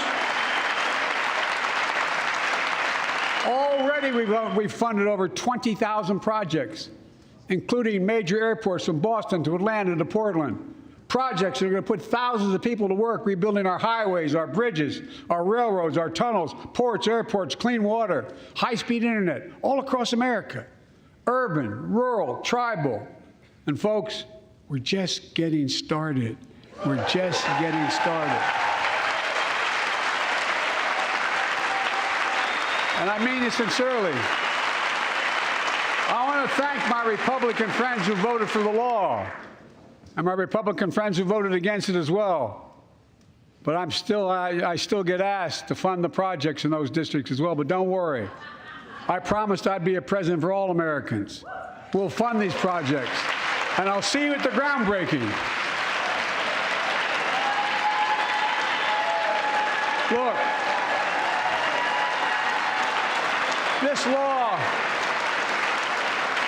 this law will further unite all of America. Projects like Brent Spence Bridge in Kentucky over the Ohio River, built 60 years ago, badly needed repairs, one of the nation's most congested freight routes, carrying $2 billion worth of freight every single day across the Ohio River. And folks, I've been talking about fixing it for decades, but we're really finally going to get it done. Yes. I went there last month with Democrats and Republicans, and from both states, to deliver a commitment of $1.6 billion for this project. And while I was there, I met a young woman named Sarah, who's here tonight. I don't know where Sarah is. Is she up in the box? I don't know. Sarah, how are you? Well, Sarah, for 30 years,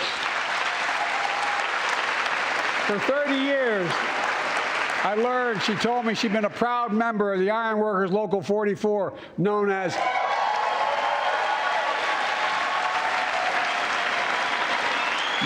the Cowboys in the Sky. The folks who built Cincinnati's skyline. Sarah said she can't wait to be 10 stories above the Ohio River building that new bridge. God bless her. That's pride. And that's what we're also building. We're building back pride. Look, we're also replacing poisonous lead pipes that go into 10 million homes in America, 400,000 school and child care centers. So every child in America can drink the water instead of having permanent damage to their brain. Look, we're making sure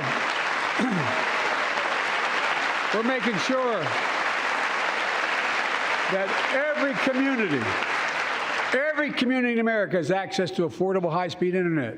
No parent should have to drive by McDonald's parking lot to help them do their homework online with their kids, which many thousands were doing across the country. And when we do these projects, and again I get criticized for this, but I make no excuses for it, we're going to buy American. We're going to buy America. Folks,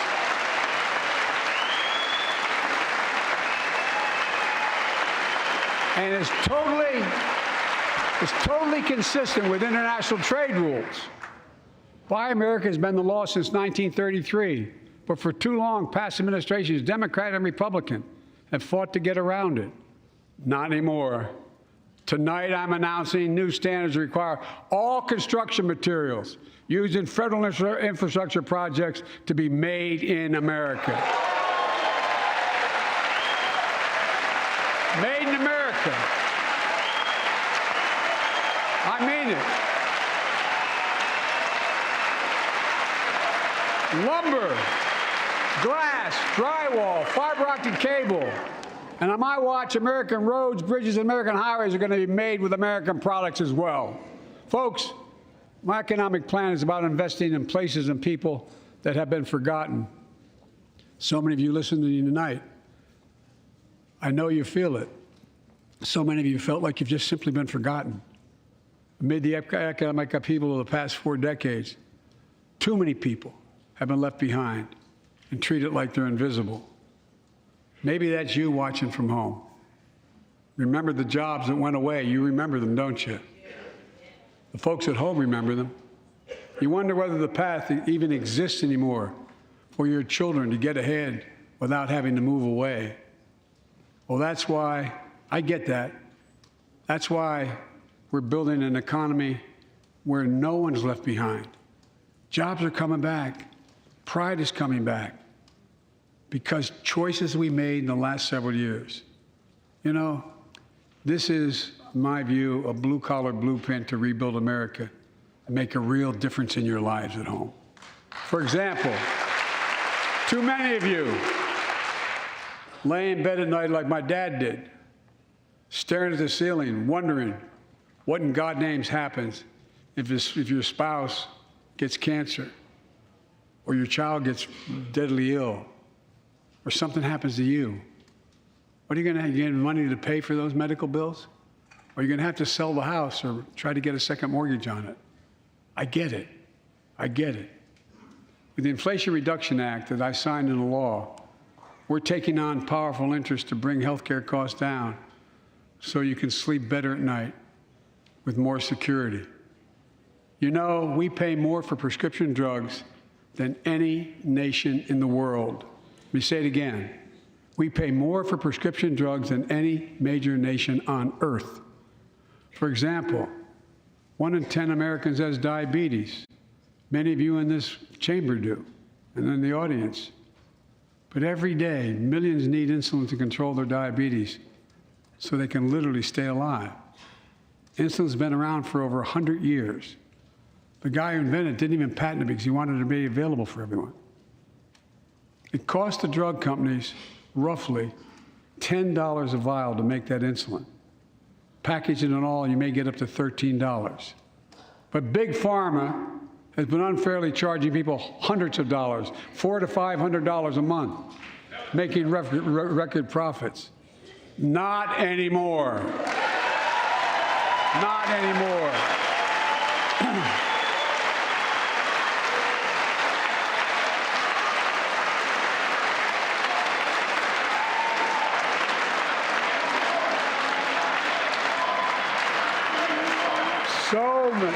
So many things that we did are only now coming to fruition. We said we were doing this, and we said we passed a law to do it, but people didn't know because the law didn't take effect until January 1 of this year. We capped the cost of insulin at $35 a month for seniors on Medicare. People are just finding out. I'm sure you're getting the same calls I'm getting. Look, there are millions of other Americans who do not or are not on Medicare, including 200,000 young people with type 1 diabetes who need this insulin to stay alive. Let's finish the job this time. Let's cap the cost of insulin for everybody at $35.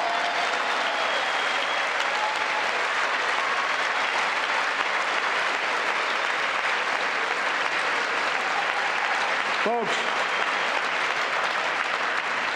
and Big Pharma is still going to do very well, I promise you all. I promise you they're going to do very well. This law also caps and won't even go into effect until 2025. Costs, out-of-pocket drug costs for seniors on Medicare at a maximum of $2,000 a year. You don't have to pay more than $2,000 a year, no matter how much your drug costs are. Because you know why? You all know it. Many of you, like many in my family, have cancer. You know the drugs can range from $10,000, $11,000, $14,000, $15,000 for the cancer drugs. And if drug prices rise faster than inflation, drug companies are going to have to pay Medicare back the difference. We're finally giving Medicare the power to negotiate drug prices. Bringing down prescription drug costs doesn't just save seniors money, it cuts the federal deficit by billions of dollars. by hundreds of billions of dollars. Because these prescription drugs are drugs purchased by Medicare to keep their commitment to the seniors. Well, guess what? Instead of paying $400 or $500 a month, you're paying $15. That's a lot of savings for the federal government. And by the way, why wouldn't we want that? Now, some members here are threatening, and I know it's not an official party position, so I'm going to exaggerate, but threatening to repeal the Inflation Reduction Act. As my coach, that's okay, that's fair. As my football coach used to say, lots of luck in your senior year. Make no mistake, if you try anything to raise the cost of prescription drugs, I will veto it. Look, I'm pleased to say that more Americans have health insurance now than ever in history. A record 16 million people are enrolled in the Affordable Care Act. And thanks to the law I signed last year, saving millions are saving $800 a year on their premiums. And by the way, that law was written and the benefit expires in 2025. So my plea to some of you, at least in this audience, let's finish the job and make these savings permanent. Expand coverage of Medicaid.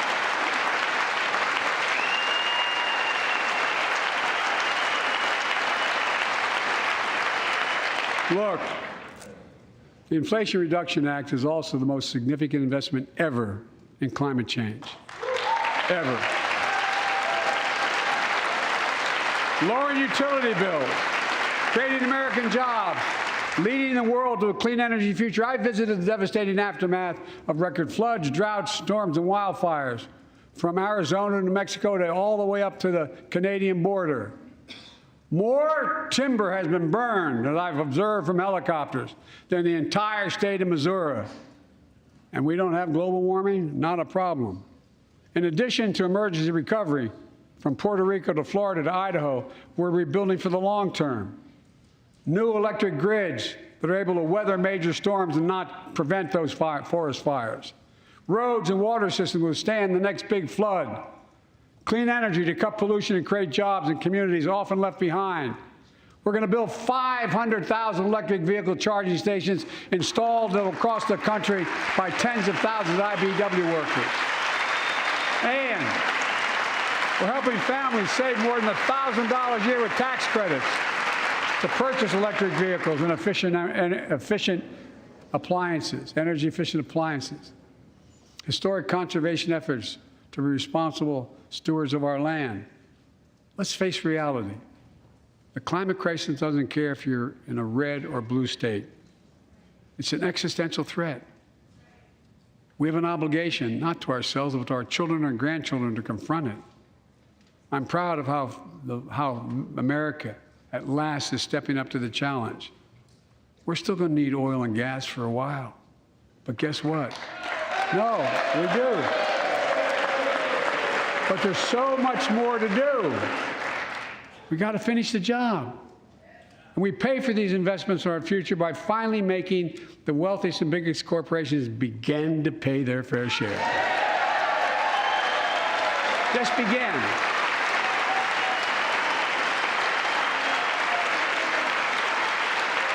Look, I'm a capitalist, but pay your fair share. I think a lot of you at home agree with me and many people that you know. The tax system is not fair. It is not fair.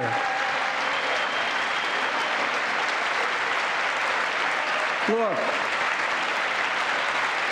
the idea that in 2020, 55 of the largest corporations in America, the Fortune 500, made $40 billion in profits and paid zero in federal taxes? Zero? Folks, it's simply not fair. But now, because of the law I signed, billion-dollar companies have to pay a minimum of 15%. God love them. 15%. That's less than a nurse pays.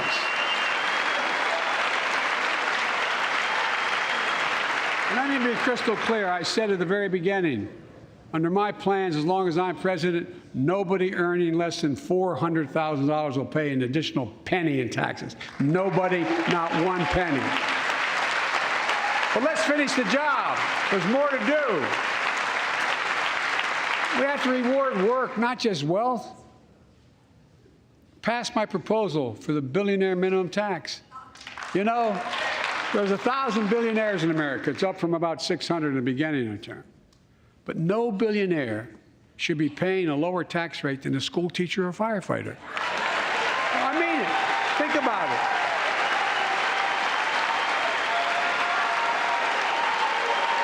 I mean, look.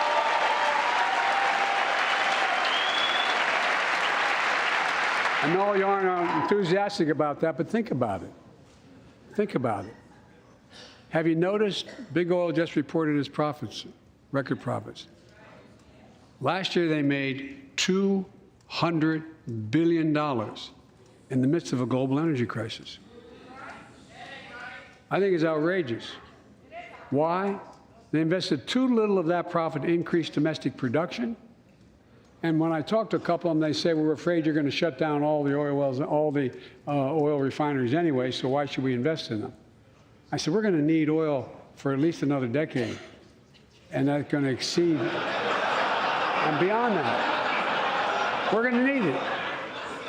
Production. If they had, in fact, invested in the production to keep gas prices down, instead, they used the record profits to buy back their own stock, rewarding the CEOs and shareholders.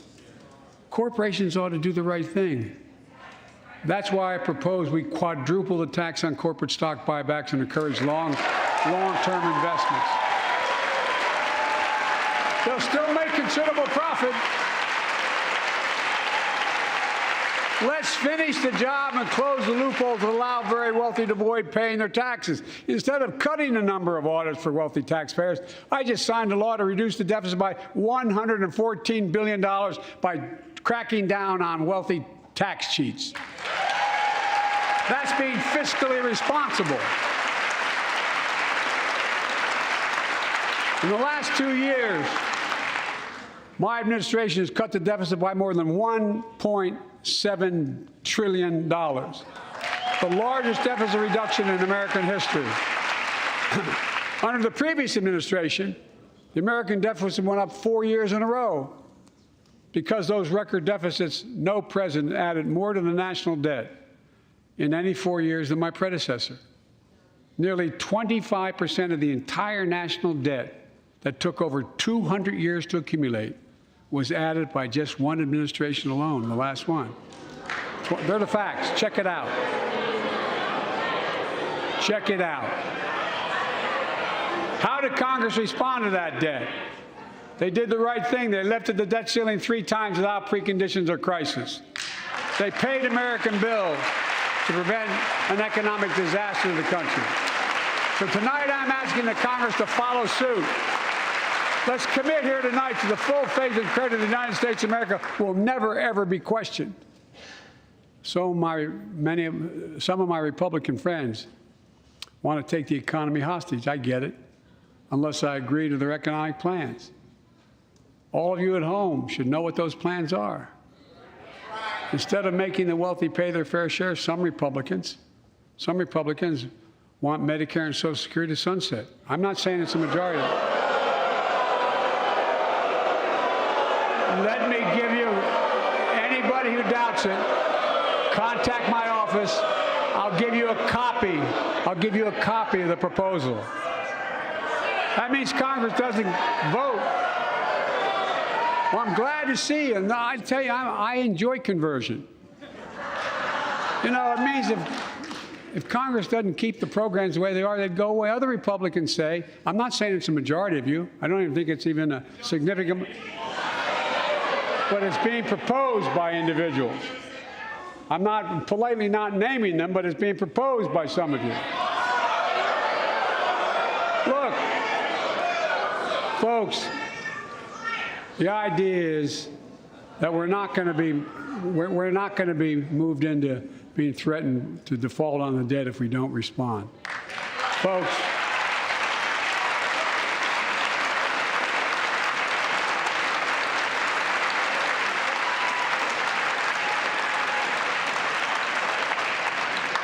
So, folks, as we all apparently agree, Social Security and Medicare is off the books now, right? They're not to be stopped. All right. I'm ready. We got unanimity.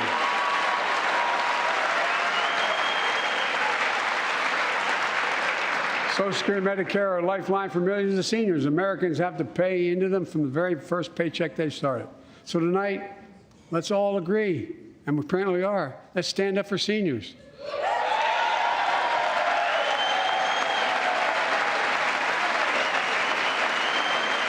Stand up and show them. We will not cut Social Security. We will not cut Medicare.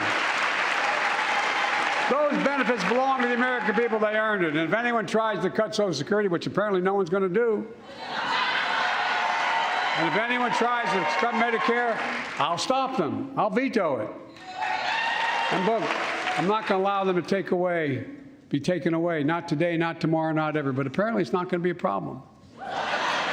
Next month, when I offer my fiscal plan, I ask my Republican friends to lay down their plan as well.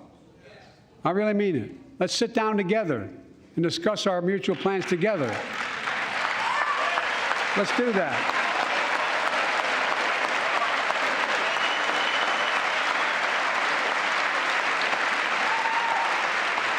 I can tell you,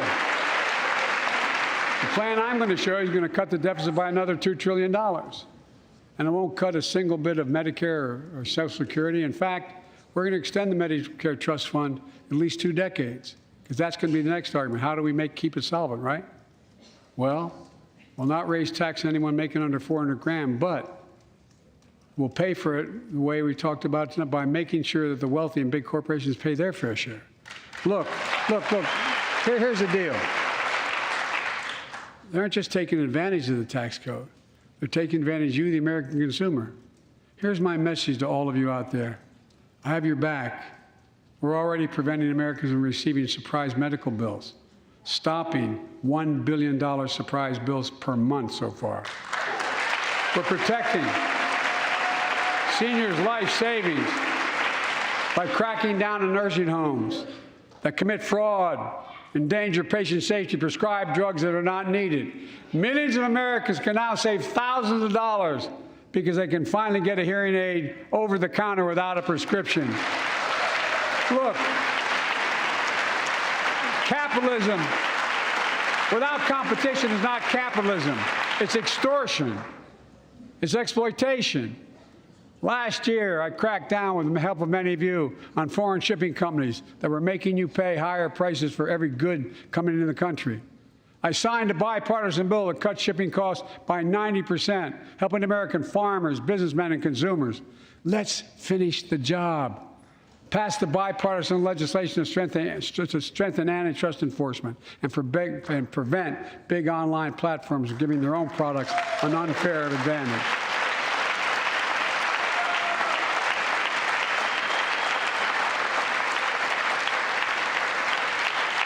My administration is also taking on junk fees, those hidden surcharges too many companies use to make you pay more. For example, we're making airlines show you the full ticket price up front, refund your money if your flight is canceled or delayed. We've reduced exorbitant bank overdrafts by saving consumers more than $1 billion a year. We're cutting credit card late fees by 75%, from $30 to $8. Look, junk fees may not matter to the very wealthy, but they matter to most other folks in homes like the one I grew up in, like many of you did.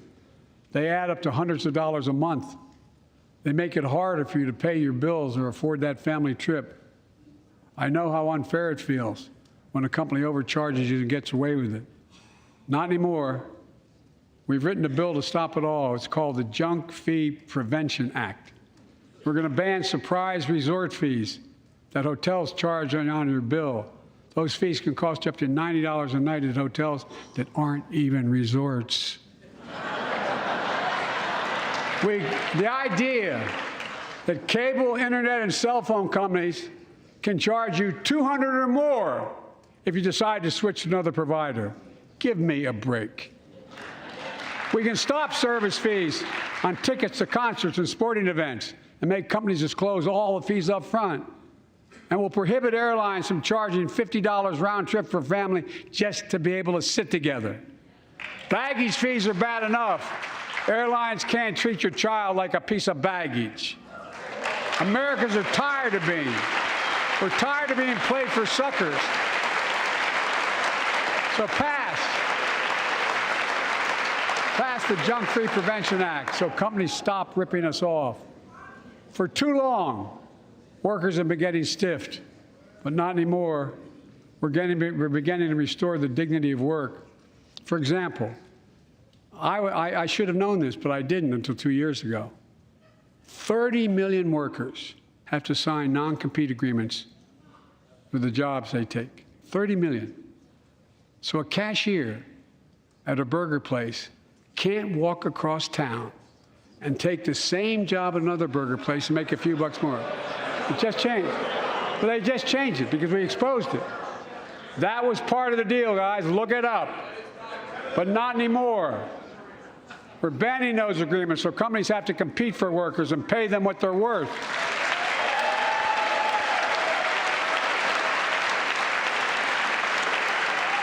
And I must tell you, this is bound to get a response from my friends on my left but the right. I'm so sick and tired of companies breaking the law by preventing workers from organizing. Pass the PRO Act, because business have a right, workers have a right to form a union. And let's guarantee all workers have a living wage. Let's make sure working parents can afford to raise a family with sick days, paid family medical leave, affordable child care.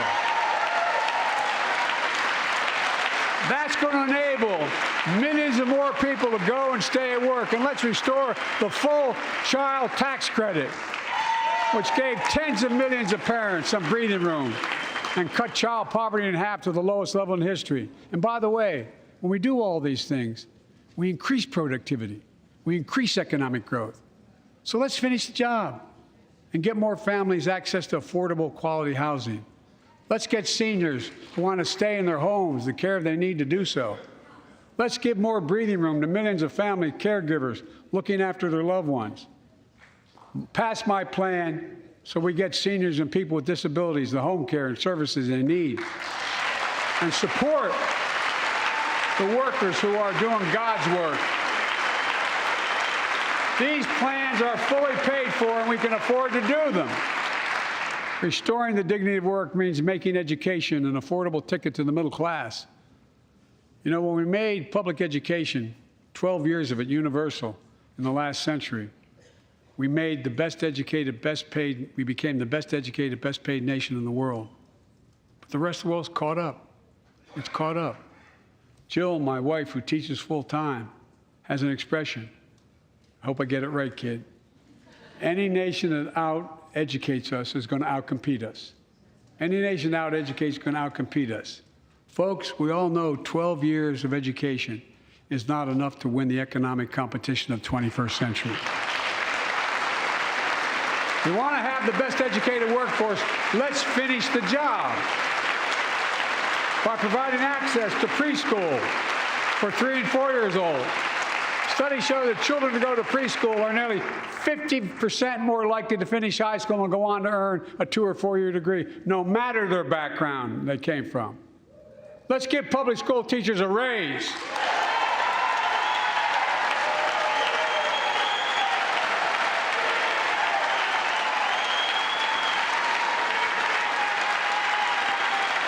We're making progress by reducing student debt, increasing Pell Grants for working and middle-class families.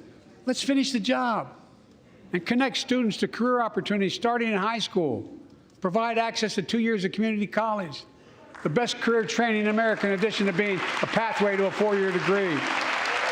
Let's offer every American a path to a good career, whether they go to college or not. And folks, in the midst of the COVID crisis, when schools were closed, and we were shutting down everything. Let's recognize how far we came in the fight against the pandemic itself. While the virus is not gone, thanks to the resilience of the American people and the ingenuity of medicine, we've broken the COVID grip on us. COVID deaths are down by 90%. We've saved millions of lives and opened up our country. We opened our country back up, and soon we'll end the public health emergency. But that's called a public health emergency. But we'll remember the toll and pain that's never going to go away. More than 1 million Americans lost their lives to COVID. 1 million.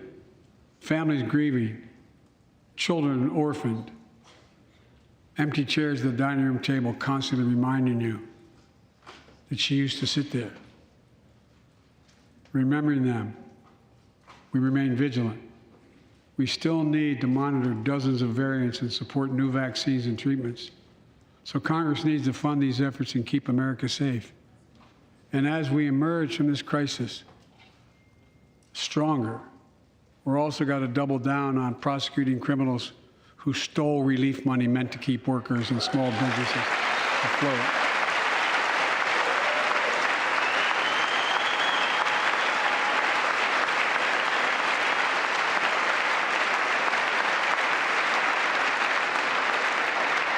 Before I came to office, you remember, during that campaign, the big issue was about inspector generals who would protect taxpayers' dollars who were sidelined. They were fired. Many people said we don't need them. And fraud became rampant. Last year, I told you the watchdogs are back. Since then, we've recovered billions of taxpayers' dollars. Now let's triple the anti-fraud strike force going after these criminals, double the statute of limitations on these crimes, and crack down on identity fraud by criminal syndicates stealing billions of dollars from the American people. And the data shows that for every dollar we put into fighting fraud, the taxpayers get back at least 10 times as much. It matters. It matters.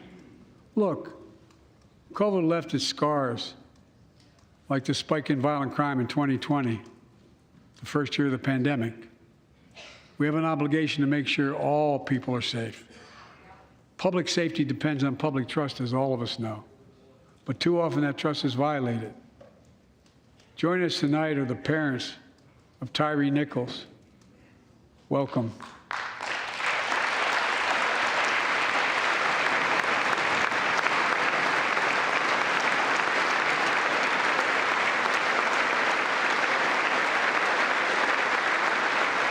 We had to bury Tyree last week. As many of you personally know, there's no words to describe the heartache or grief of losing a child. But imagine if you lost that child at the hands of the law. Imagine having to worry whether your son or daughter came home from walking down the street, or playing in the park, or just driving a car. Most of us in here have never had to have the talk that brown and black parents have had to have with their children. Bo, Hunter, Ashley, my children, I never had to have the talk with them. I never had to tell them if a police officer pulls you over, turn your interior lights on right away. Don't reach for your license. Keep your hands on the steering wheel. Imagine having to worry like that every single time your kid got in a car. Here's what Tyree's mother shared with me when I spoke to her. When I asked her how she finds the courage to carry on and speak out. The faith of God, she said her son was, quote, a beautiful soul, and something good will come of this. Imagine how much courage and carry that takes. It's up to us, to all of us. We all want the same thing. Neighborhoods free of violence. Law enforcement who earns the community's trust. Just as every cop, when they pin on that badge in the morning, has a right to be able to go home at night, so does everybody else out there. Our children have a right to come home safely. Equal protection under the law is a covenant we have with each other in America. We know police officers put their lives on the line every single night and day. And we know we ask them in many cases to do too much, to be counselors, social workers, psychologists, responding to drug overdoses, mental health crises, and so much more. In one sense, we ask much too much of them. I know most cops and their families are good, decent, honorable people, the vast majority. But they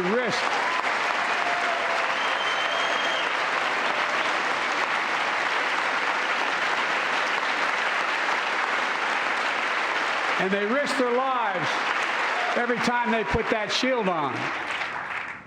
But what happened to Tyree in Memphis happens too often. We have to do better. Give law enforcement the real training they need. Hold them to higher standards. Help them succeed in keeping us safe. We also need more first responders and professionals to address the growing mental health, substance abuse challenges. More resources to reduce violent crime and gun crime. More community intervention programs. More investment in housing, education, and job training. All this can help prevent violence in the first place. And when police officers or police departments violate the public trust, they must be held accountable. With the support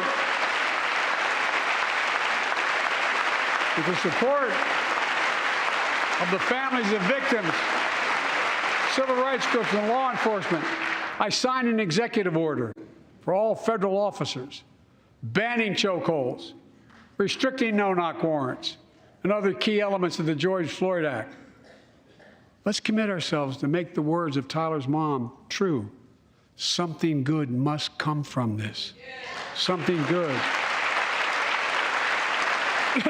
And all of us,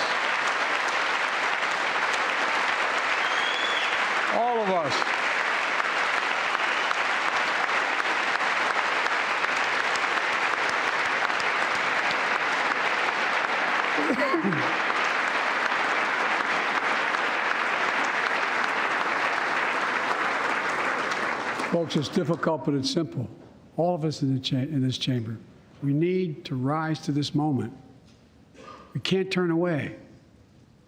Let's do what we know in our hearts that we need to do. Let's come together to finish the job on police reform. Do something. Do something. That was the plea of parents who lost their children in Uvalde. I met with every one of them. Do something about gun violence. Thank God. Thank God we did.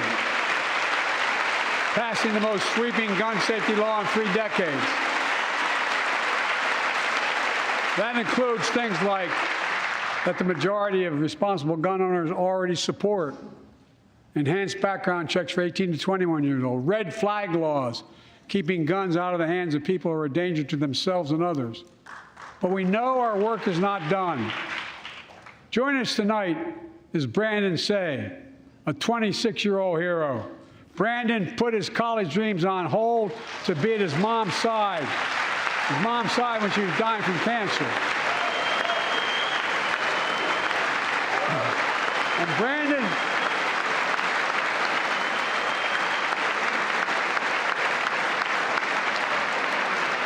Brandon now works at the dance studio started by his grandparents.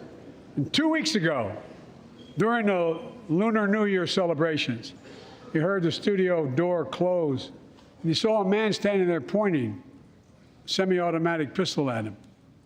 He thought he was going to die, but he thought about the people inside.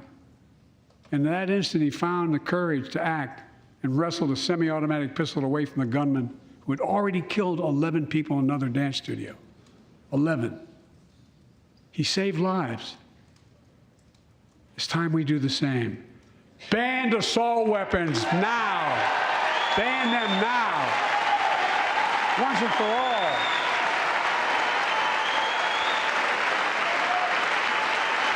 I led the fight to do that in 1994. And in 10 years, that ban was law and mass shootings went down. After we let it expire in the Republican administration, mass shootings tripled. Let's finish the job and ban these assault weapons. And let's also come together on immigration. Make it a bipartisan issue once again.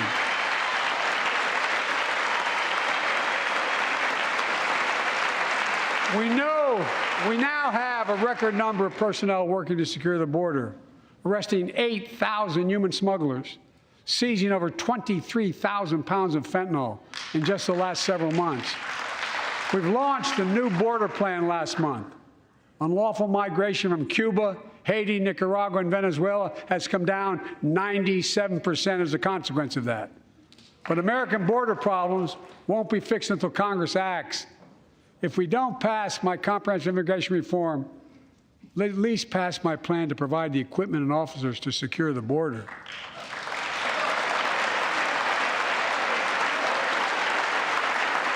And a pathway to citizenship for dreamers, those on temporary status, farm workers, essential workers. Here in the People's House, it's our duty to protect all the people's rights and freedoms. Congress must restore the right and the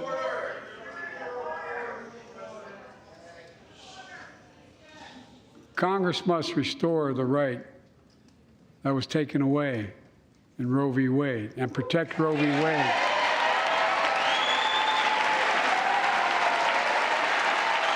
Give every woman a consular right. The Vice President and I are doing everything to protect access to reproductive health care and safeguard patient safety. But already more than a dozen states are enforcing extreme abortion bans. Make no mistake about it. If Congress passes a national ban, I will veto it. But let's also pass the Bipartisan Equality Act to ensure LGBTQ Americans, especially transgender young people, can live with safety and dignity. Our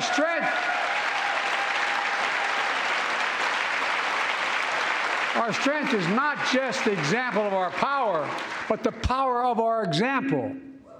Let's remember the world's watching.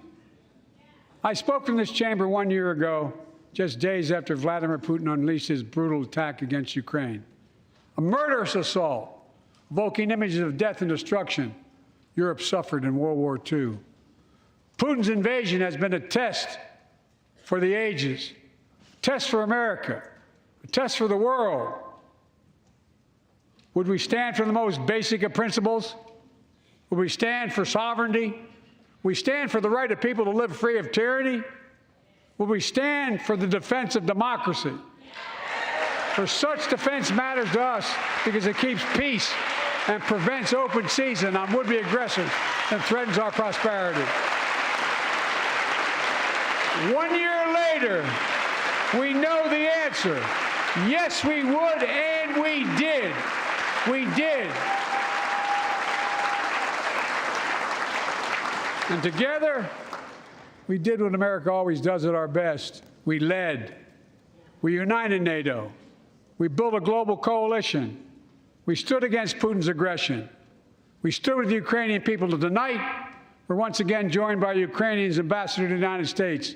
She represents not just her nation, but the courage of her people. Our ambassador is here, united. We're united in our support of your country.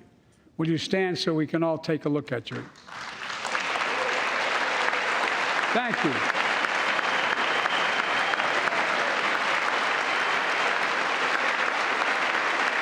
Because we're going to stand with you as long as it takes.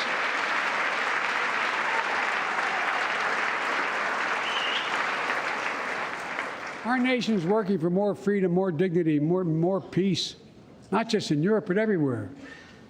Before I came to office, the story was about how the People's Republic of China was increasing its power and America was failing in the world. Not anymore. We made clear, and I made clear in my personal conversations, which have been many, with President Xi, that we seek competition, not conflict. But I will make no apologies that we're investing to make America stronger, investing in American innovation and industries that will define the future, that China intends to be dominated. Investing in our alliances and working with our allies to protect advanced technologies so they will not be used against us. Modernizing our military to safeguard stability and deter aggression. Today, we're in the strongest position in decades to compete with China or anyone else in the world. Anyone else in the world. And I'm committed.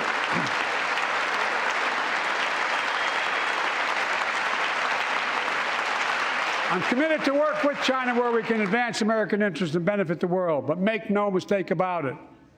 As we made clear last week, if China threatens our sovereignty, we will act to protect our country, and we did.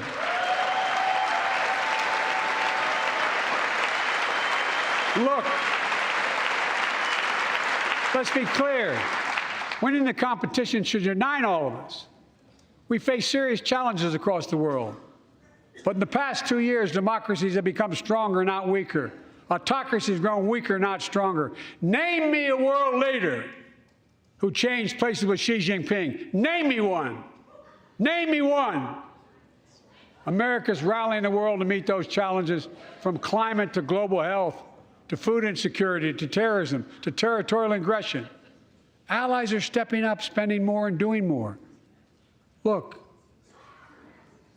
the bridges we're forming between partners in the Pacific and those in the Atlantic, and those who bet against America are learning how wrong they are. It's never, ever been a good bet to bet against America. Never.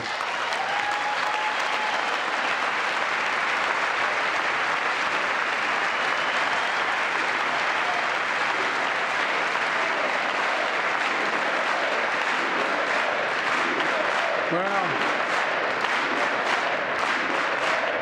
when I came to office, most assured that bipartisanship assumed was impossible, but never believed it. That's why a year ago I offered a unity agenda to the nation as I stood here. We made real progress together. We passed a law making it easy for doctors to prescribe effective treatments for opioid addiction. We passed the gun safety law, making historic investments in mental health. We launched the ARPA-H drive for breakthrough in the fights against cancer, Alzheimer's, and diabetes, and so much more. We passed the Heath Robinson PACT Act, named after the late Iraq War veteran whose story about exposure to toxic burn kits I shared here last year.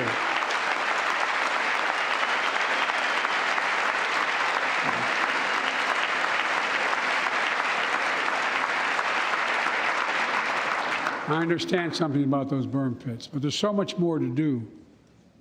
We can do it together. Joining us tonight is a father named Doug from Newton, New Hampshire. He wrote Jill, my wife, a letter, and me as well, about his courageous daughter, Courtney. A contagious laugh, his sister's best friend, her sister's best friend. He shared a story all too familiar to millions of Americans and many of you in the audience. Courtney discovered pills in high school. It spiraled into addiction and eventually death from a fentanyl overdose. She was just 20 years old. Describing the last 8 years without her, Doug said, "There's no worse pain." Yet their family has turned pain to purpose, working to end the stigma and change laws. He told us he wants to start a journey toward American recovery. Doug, we're with you. Fentanyl is killing more than 70,000 Americans a year.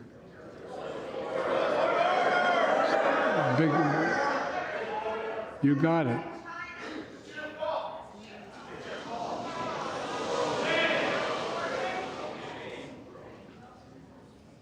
So let's launch a major surge to stop fentanyl production and the sale and trafficking, with more drug detection machines, inspection cargo, stop pills and powder at the border. Working with couriers like FedEx to inspect more packages for drugs. Strong penalties to crack down on fentanyl trafficking. Second, let's do more on mental health, especially for our children. When millions of young people are struggling with bullying, violence, trauma, we owe them greater access to mental health care at their schools. We must finally hold social media companies accountable for experimenting they're doing running children for profit.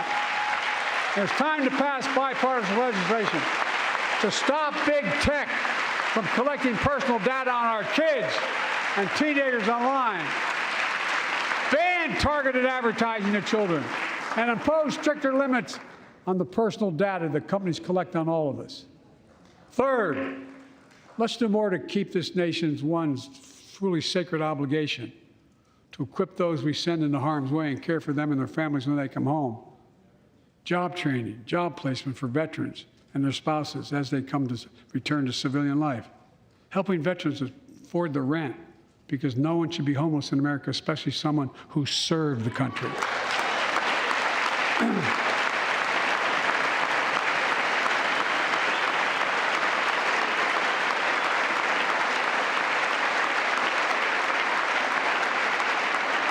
Dennis McDonough is here of the VA. We had a first real discussion when I asked him to take the job. I'm glad he did. We were losing up to 25 veterans a day on suicide. Now we're losing 17 a day to the silent scourge of suicide. 17 veterans a day are committing suicide. More than all the people being killed in the wars. Folks, VA is doing everything it can, including expanding mental health screening, proven programs that recruits veterans to help other veterans understand what they're going through, get them the help they need. We got to do more. And fourth, last year, Jill and I reignited the cancer moonshot that I was able to start with President Obama asked me to lead our administration on this issue.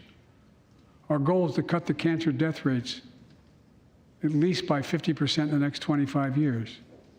Turn more cancers from death sentences to treatable diseases. Provide more support for patients and their families. It's personal to so many of us in this audience. Joining us are Morris and Candice, an Irishman and the daughter of immigrants from Panama. They met and fell in love in New York City and got married in the same chapel Jill and I got married in New York City. Kindred spirits. He wrote us a letter about his little daughter, Ava, and I saw her just before I came over. She was just a year old when she was diagnosed with rare kidney disease, cancer. After 26 blood transfusions, 11 rounds of radiation, 8 rounds of chemo, 1 kidney removed, giving a 5% survival rate. He wrote how in the darkest moments he thought, if she goes, I can't stay. Many of you have been through that as well. Jill and I understand that like so many of you. And he read Jill's book describing our family's cancer journey and how we tried to steal moments of joy where we could with Bo. For them, that glimmer of joy was the half smile of their baby girl. It meant everything to them. They never gave up hope. Little Ava never gave up hope. She turns 4 next month. They just found out Ava's beating the odds, is on her way to being cured of cancer. And she's watching from the White House tonight if she's not asleep already. For the lives we can save,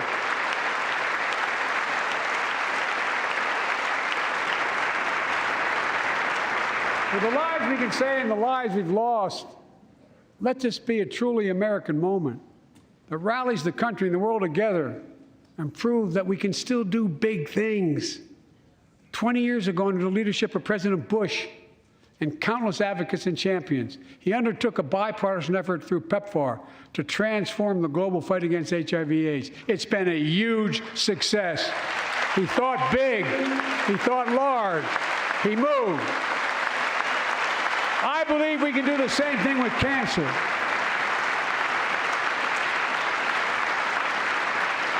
Let's end cancer as we know it.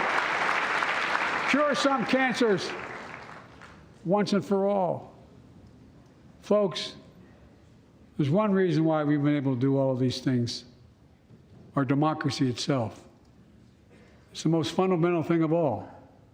With democracy, everything's possible. Without it, nothing is.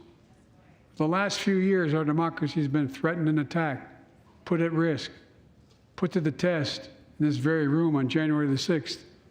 And then just a few months ago, an unhinged big lie, assailant unleashed a political violence, the home of the then Speaker of the House of Representatives, using the very same language the insurrectionists used as they stalked these halls and chanted on January 6th.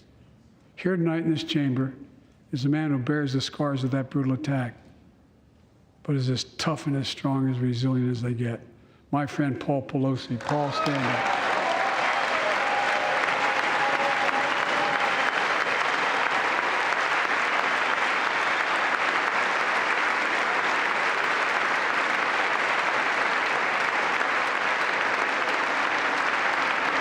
But such a heinous act should have never happened. We must all speak out.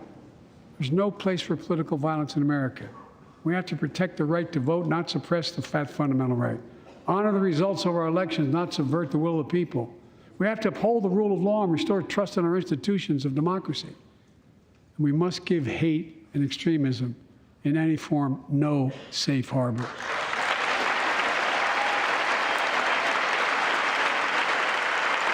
Democracy must not be a partisan issue. It's an American issue. Every generation of Americans has faced a moment where they have been called to protect our democracy, defend it, stand up for it. And this is our moment. My fellow Americans, we meet tonight at an inflection point, one of those moments that only a few generations ever face, where the direction we now take is going to decide the course of this nation for decades to come. We're not bystanders of history. We're not powerless before the forces that confront us. It's within our power of we, the people.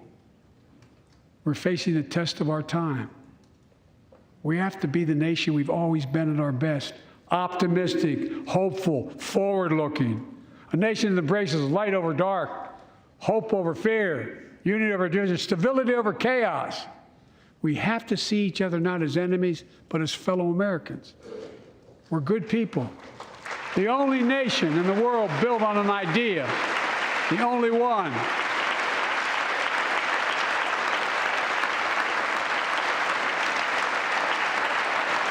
Other nations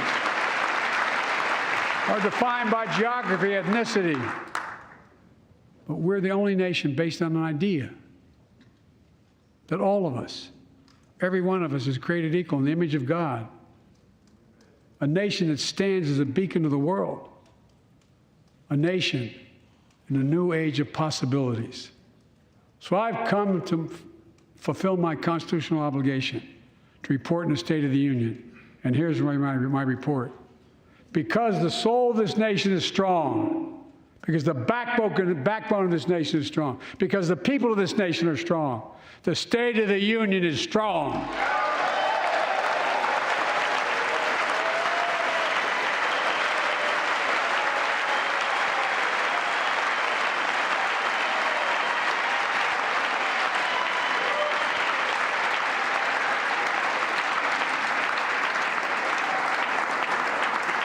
I'm not new to this place. I stand here tonight having served as long as about any one of you have ever served here. But I've never been more optimistic about our future, about the future of America. We just have to remember who we are. We're the United States of America, and there's nothing beyond our capacity if we do it together. God bless you all, and may God protect our troops. Thank you.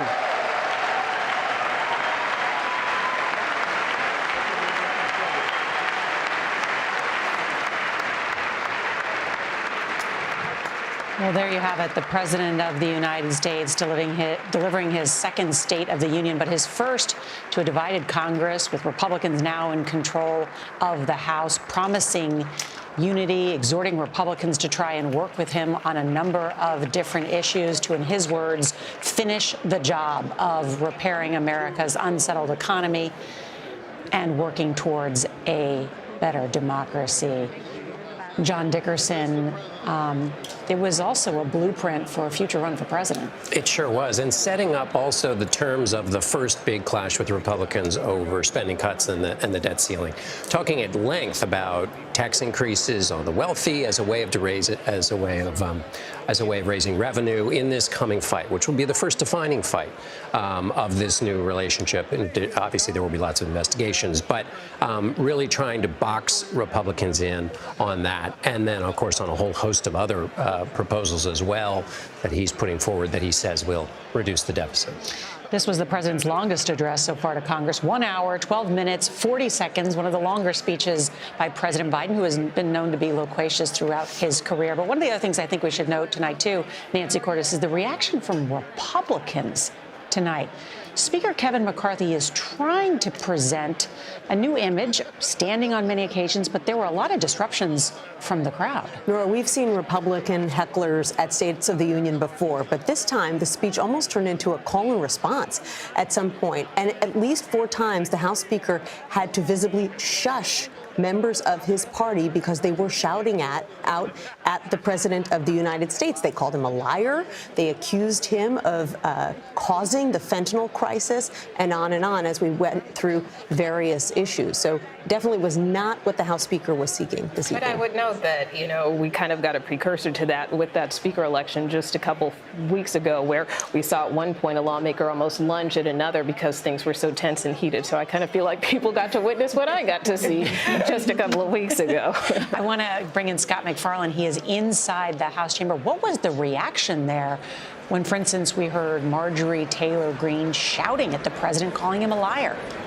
What you can't see on TV is the crowd in the upper level, these guests, these citizens who came with members of Congress. It was so jarring. You could see it in their body language. You could see it in their facial expressions. When the heckling grew in intensity and grew in volume as the speech went along, when Marjorie Taylor Greene yelled liar, it was visibly jarring to some in the chamber. When a House Republican yelled, "It's your fault," when President Biden mentioned the fentanyl crisis, it was jarring, but something else stood out to me. The standing ovation near the end for Paul Pelosi, who was sitting in the same area of the chamber. Many of these members of Congress were trapped on January 6, 2021. There were several on the House Republican side of the chamber who did not stand and did not applaud. And we are 2 years later. There's a black metal fence surrounding this compound in a post-January 6 world, and there still seems to be a wedge over political violence, political attacks, and to a degree, January 6th itself. Scott McFarlane, thank you. I want to note now the president speaking to his top military advisors, including the chairman of the Joint Chiefs of Staff, General Milley, General McConville, and a lawmaker praising his remarks. I don't want to let the theatrics from inside the House chamber distract from some of the substance that was discussed by the president, talking about his infrastructure program, pledging that most of the materials should be made in America if they are a federal contract. Drug prices, capping insulin at $35 a month if you're on Medicare, and then talking about a cap of $2,000 a year for all drugs, which has got to be very popular among seniors who are facing high drug prices. Right, but that doesn't take effect until 2026. So that's when we were talking about not feeling the economic benefits that the president wants to read off as accomplishments. That's one of the problems with some of these bills, is the sequencing of it. I thought, Nora, it was also interesting. There was a little bit of box checking, I think. Abortion, which we talked about so much in the midterm races, just 4 lines in this speech, perhaps an acknowledgement that no legislation is likely on either side to progress and make it to his desk, but he did say he'd veto it if somehow a ban passed the Senate, which it won't, which Democrats control. Also talked about oil and gas. I thought there were 2 interesting ad libs there, and I would have loved to have seen who was grumbling exactly when he said, no, we will be dependent on oil and gas for 10 to 15 years. That was embedded in that segment where he was talking about the green energy transition, something that is within his party very popular, and he will likely want to run on.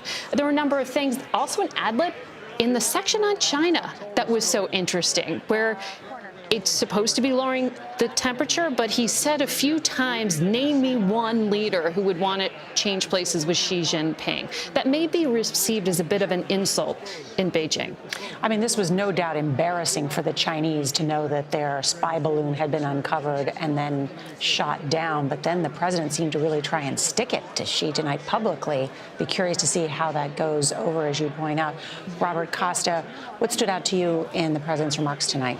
What a portrait of President Biden as a politician. Yes, he's a former vice president. He's 2 years into his own presidency. But we saw tonight with the call and response, as Nancy said, is someone who really understands legislation. He enjoyed, it seemed, the back and forth with the Republicans on Medicare, on Social Security, calling them out for the party's past positions on long-term federal spending, almost negotiating the debt limit in front of the country, saying to McCarthy behind him, you better keep your party on that position. And so this is a president who seems to be embracing divided government as an opportunity for him to stretch political and legislative muscles that he has honed over decades. Nicole Kellyanne, one of the other things he brought up, of course, is what happened with Tyree Nichols, the parents there in the audience, emotional as they were talking about his son. And yet, well, the president's been pushing, as well as there have been some bipartisan moves in Congress, it doesn't look like anything may get done. Well, and I think you saw the president. I think one thing that struck me is that his message on that was just do something. He didn't necessarily lay out what to do. And that contrasts with, for instance, what we heard him say in his joint address back in 2021, where at the time he called for Congress to get a bill with George Floyd's name on it by the anniversary of his death. No timeline, no timetable, no specifics on what he wants to see. And that could be intentional. We know he met with the Congressional Black Caucus last week. We know at this point that things are still in a very early phase. People are looking to the Senate to see if Cory Booker and Tim Scott will resurrect negotiations. The House, there's some lawmakers, Sheila Jackson Lee, who's working on legislation as well. So I think there's still some strategizing there in terms of the path forward, which may be why the president was less specific tonight. That's a good point. The president talking about that law enforcement needs more training, needs more mental health support. The president also concerned, not mentioning tonight, but in other occasions the president's talked about too, cities and communities are having trouble hiring cops. No one wants to be in a cop anymore because of what's happening. So there's got to be a lot of police reform on all sides of this that Congress will at some point need to take a look at. I want to bring in Ashley Etienne. She has served in the past for Presidents Obama and then Vice President Biden, as well as worked up on the Hill. What did you hear in that part, Ashley? I mean, what I was most struck by is the fact that the line that the president said that police should be held accountable for violating public trust got an applause line from both Democrats and Republicans. In fact, McCarthy stood up and clapped at that moment. I mean, I think he probably stood up a total of 5 times. To have him stand up on that line shows a tremendous amount of progress on this particular issue. I was part of drafting George Floyd and the whole campaign to get that bill jump-started. And so it warms my heart to really see that there could be some progress on this particular issue. I think it gives us a lot of hope, the CBC, as well as others that have been fighting for this issue for a long time. There's new members in the Republican caucus that want to do something on this bill. Congressman John James, for example, has reached out to the CBC saying he wants to be helpful. So for me, I think that's what I was most struck by, is that line got an applause from both sides of the chamber. Leslie Sanchez is also with us, has worked with a number of Republicans. And Leslie, I have to ask you about some of that jujitsu, if you will, that President Biden played on Medicare and Social Security. At one point, accusing Republicans of wanting to cut those entitlement reforms. Then I think he got a liar shout from the crowd at that. And then he said, OK, I guess we all agree we're not going to cut Medicare and Social Security, despite that there are some Republicans who have talked about the only way to cut the federal budget is to tackle entitlement reform. I think it was a very important pushback, though very vocal, Nora, at the time. But Speaker McCarthy has specifically said, even on Face the Nation, our program, that cuts to Social Security and Medicare were not an option, that they were going to look at long-term sustainability. So to say that that is on the agenda as if it's a consensus among the conference is just a bold lie. And I feel that's why Republicans, not only in the hall, in the chamber, but also I think on social and the chatter is going to be that disconnect between where Republicans stand on Medicare, Medicaid, and certainly Social Security.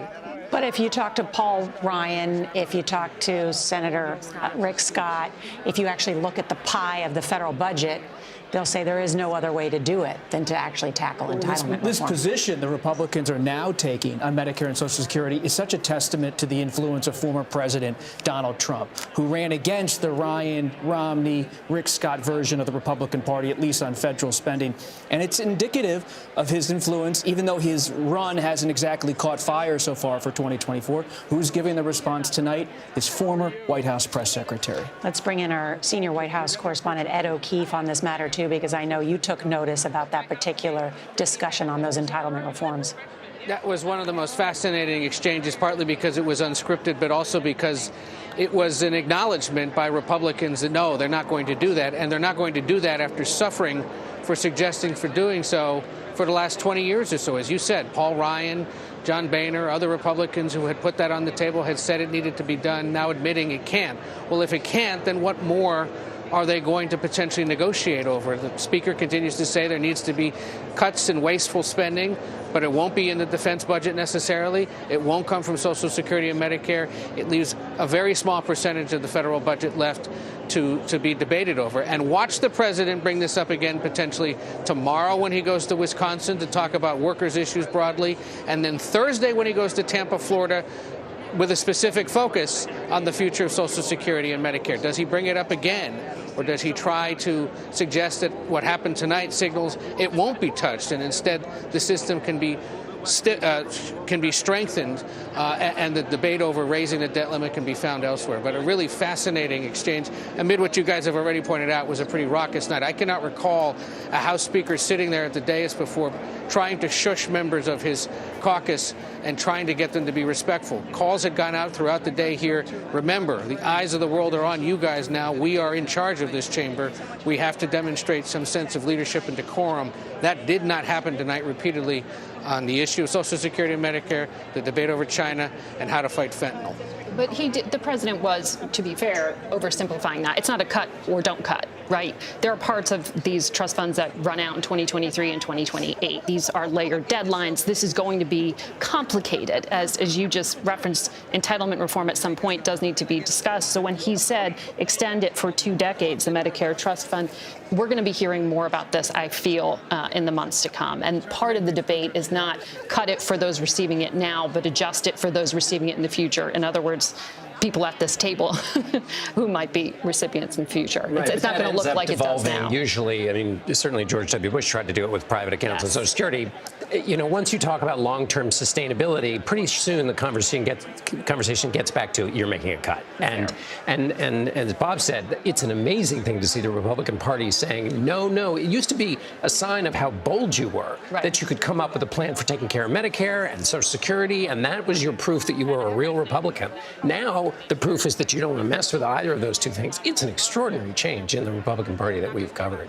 One other tiny thing, Sarah Huckabee Sanders, governor of Arkansas, has chosen tonight to put a face on the party that is new, dynamic, young, not in Washington. She now has to compete with the hecklers, who also are offering a vision of the country, what the Republican Party stands for. That's not exactly what their plan was. She has nodded to that in her own governance, though, in her first few days, in terms of indulging in what some of us would call culture war issues, taking stances on things that may not even be taught in classroom in most elementary schools, for example, or phrasing.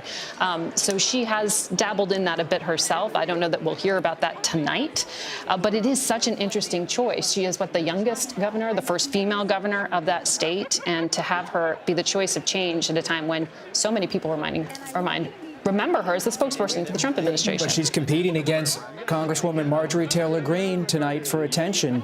I mean, you think back to Joe Wilson, the congressman from South Carolina, when he yelled, "You lie," at President Obama. It was a seismic moment in American politics. It almost seems like it's cascading over the scene now as just another interruption in a chaotic political war. And the reprimanded for that, and the question is, will Marjorie Taylor Greene get reprimanded? The control over the caucus. But his fundraising also skyrocketed, and that's that's the change, is that Marjorie Taylor Greene will probably also see a benefit from this. And in politics that's driven by attention and fundraising, shouting out, and where norms aren't maintained, shouting out is actually perfectly fine if you're a chaos entrepreneur in the political realm these days.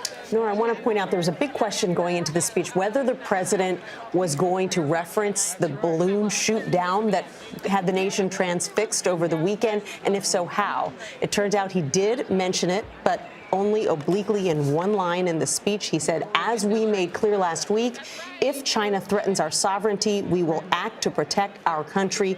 And we did. That got a big applause line in the room. And that answers the question of how and whether he thought it was going to be important enough to actually insert that incident into the speech. The oblique reference that we talked about. The challenge has been that China tried to cross or set a line that the president allowed them to violate our sovereignty without a strong response. So clearly he felt the need to respond to it in that way. Tonight, I want to bring in our chief Washington correspondent, Major Garrett. And Major, part of the president's speech sounded like his inaugural address, didn't you think? And he shared the same speechwriter. The point I want to make, Nora, is parts of the president's speech tonight sounded like President Trump's 2017 inaugural address. He didn't say American carnage, but what did the president say tonight? He said 40 years of neglect, of bad trade policy, of bipartisan neglect of American jobs and made in America, of people feeling like they were invisible. Go back to President Trump's inaugural address in 2017. Those are very similar sentiments. And the reason I point that out is we're all talking about the expected announcement of President Biden's re-election campaign. What was the big conversation that Democrats had after the 2016 surprise victory of Donald Trump and the surprise defeat of Hillary Clinton? That they had lost the ability to talk to that middle part of America that felt abandoned, overlooked, or felt invisible through the economic turmoil of our times. Tonight's speech is the clearest articulation, using some of that very same metaphorical language that President Trump did in 2017 about being invisible, overlooked, about 40 years of neglect from both parties, not making things in America, exporting jobs and not bringing them back. All those sort of sentiments, not as harsh, again, no American carnage, but compare the speeches in those sections, they were very, very similar. That is a clear signal to me that in addition to picking on big pharma and asking for higher taxes on the wealthy, typical Democratic approaches, that language itself is distinguished to me in contrast to earlier Biden speeches and a clear signal he is ramping up for a re-election bid. It's an interesting point, Major Garrett. Thank you. Except I recall President Trump's inaugural was being incredibly pessimistic, and clearly Biden was trying to strike an optimistic note in these remarks here. It was probably one of the best speeches that President Biden has ever given. He has struggled in the past on long speeches. When he ad-libs, he sometimes mispronounces things. He speaks off the cuffs and makes mistakes. He made some tonight, but this was one of his better performances, and it looked like the speechwriters, to me, had finally learned Biden's syntax. Right. You didn't hear a single acronym in that speech, for example. He kept the language as simple as possible. They put a lot of work into this speech. They clearly felt that the stakes were very high. We're heading into a re-election bid that could be just a couple of weeks away. They know that the attention is on him. They know that people have questions about whether he can pull off another 4 years. And so they spent the entire weekend sequestered at Camp David working on this speech. It's clear when you watch him give speech after speech that with this one, he spent a lot of time going over it, reading it, rewriting it, and getting comfortable and with working it. with John Meacham, the noted former editor of Newsweek and author. Pulitzer Prize-winning historian. Yes. Yeah, especially the end of the speech, when you could start to feel the orchestral music coming. That felt like it was from John. Back to Major's point, because President Trump talked about the forgotten man, but he said you won't be forgotten any longer, as I recall from that speech. And this is the question, is whether Joe Biden, with his more gentle delivery, grabs the same thing that President former President Trump grabbed, which was that sense of grievance. And you heard a little bit of it when he talked about the junk bills and all the billionaires and the fees and so forth, and he's accessing that. But the question is this economic or is it cultural? And does President Biden have the same ability to really grab that vote if he's not making those cultural plays? And President Biden, one of the last to leave the chamber tonight, as he is known to want to shake hands and say hello to everyone. We're going to come back in just a moment. And when we do, we're going to hear from Arkansas Governor Sarah Huckabee Sanders. She will have the Republican response to tonight's State of the Union.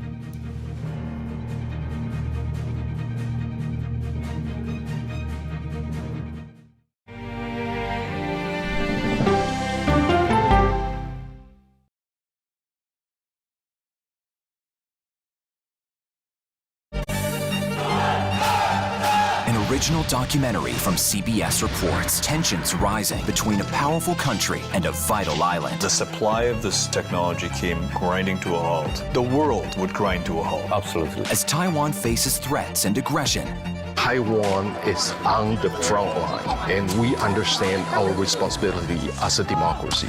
We cannot fall. CBS News examines whether they can defend themselves. Putin, Ukraine, China, Taiwan, there are manifestations of the battle between autocracy and democracy. And that is a fight that we're all engaged in. Defending Taiwan, now streaming on the free CBS News app.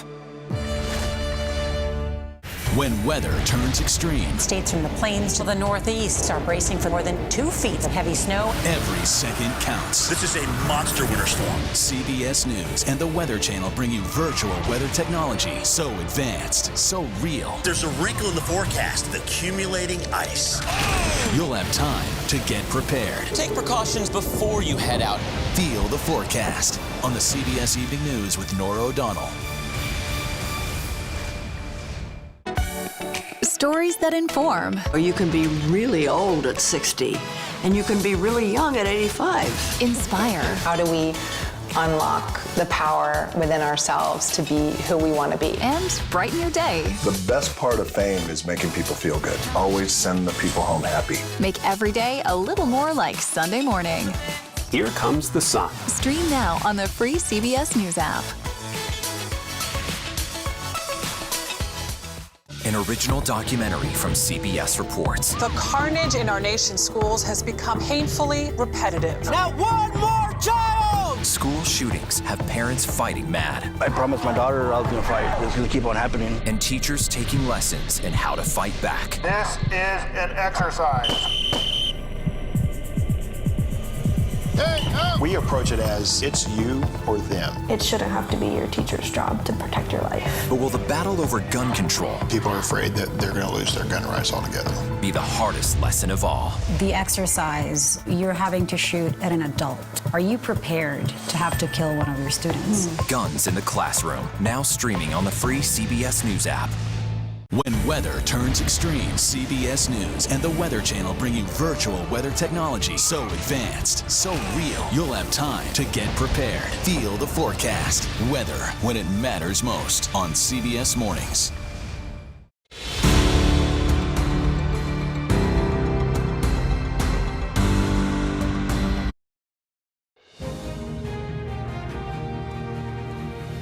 Welcome back to CBS News coverage of President Biden's State of the Union. Now we go from America's oldest president to the country's youngest governor, Arkansas's Sarah Huckabee Sanders. She is the first woman to hold that position in the state. And you may remember the new governor from her time as White House press secretary in the Trump administration. Want to bring our chief Washington correspondent, Major Garrett, back with us because I know he spoke with Sanders' office today. What did you learn? Yep. So Kevin McCarthy and Mitch McConnell selected Sarah Huckabee Sanders because she has credibility in the Trump world, but she's not going to run for president or even thinking about it in 2024. And they didn't want to have the Republican response occupied by someone who might, to aggravate former President Trump. And they also wanted a youthful voice who was a midterm success story for Republicans when those are somewhat hard to find. Will Governor Sarah Huckabee Sanders wade into the culture wars? Indeed, she will. She will say that Republicans are under siege from the woke left, having to wage a fight against cultural wokeism that they didn't start and they don't want to fight. It's worth indicating that Sarah Huckabee Sanders, born in Hope, Arkansas, as was William Jefferson Clinton, It was in 1992 when Bill Clinton became president that Pat Buchanan gave a speech at the Republican National Convention declaring, you guessed it, a culture war. Major Garrett, thank you so much. We want to go now to the governor of Arkansas, Sarah Huckabee Sanders. I'm Sarah Huckabee Sanders. Being a mom to 3 young children taught me not to believe every story I hear. So forgive me for not believing much of anything I heard tonight from President Biden. From out-of-control inflation and violent crime to the dangerous border crisis and threat from China, Biden and the Democrats have failed you. They know it, and you know it. And it's time for a change. Tonight, let us reaffirm our commitment to a timeless American idea that government exists not to rule the people, but to serve the people. Democrats want to rule us with more government control, but that's not who we are. America is the greatest country the world has ever known, because we're the freest country the world has ever known, with a people who are strong and resilient. 5 months ago, I was diagnosed with thyroid cancer.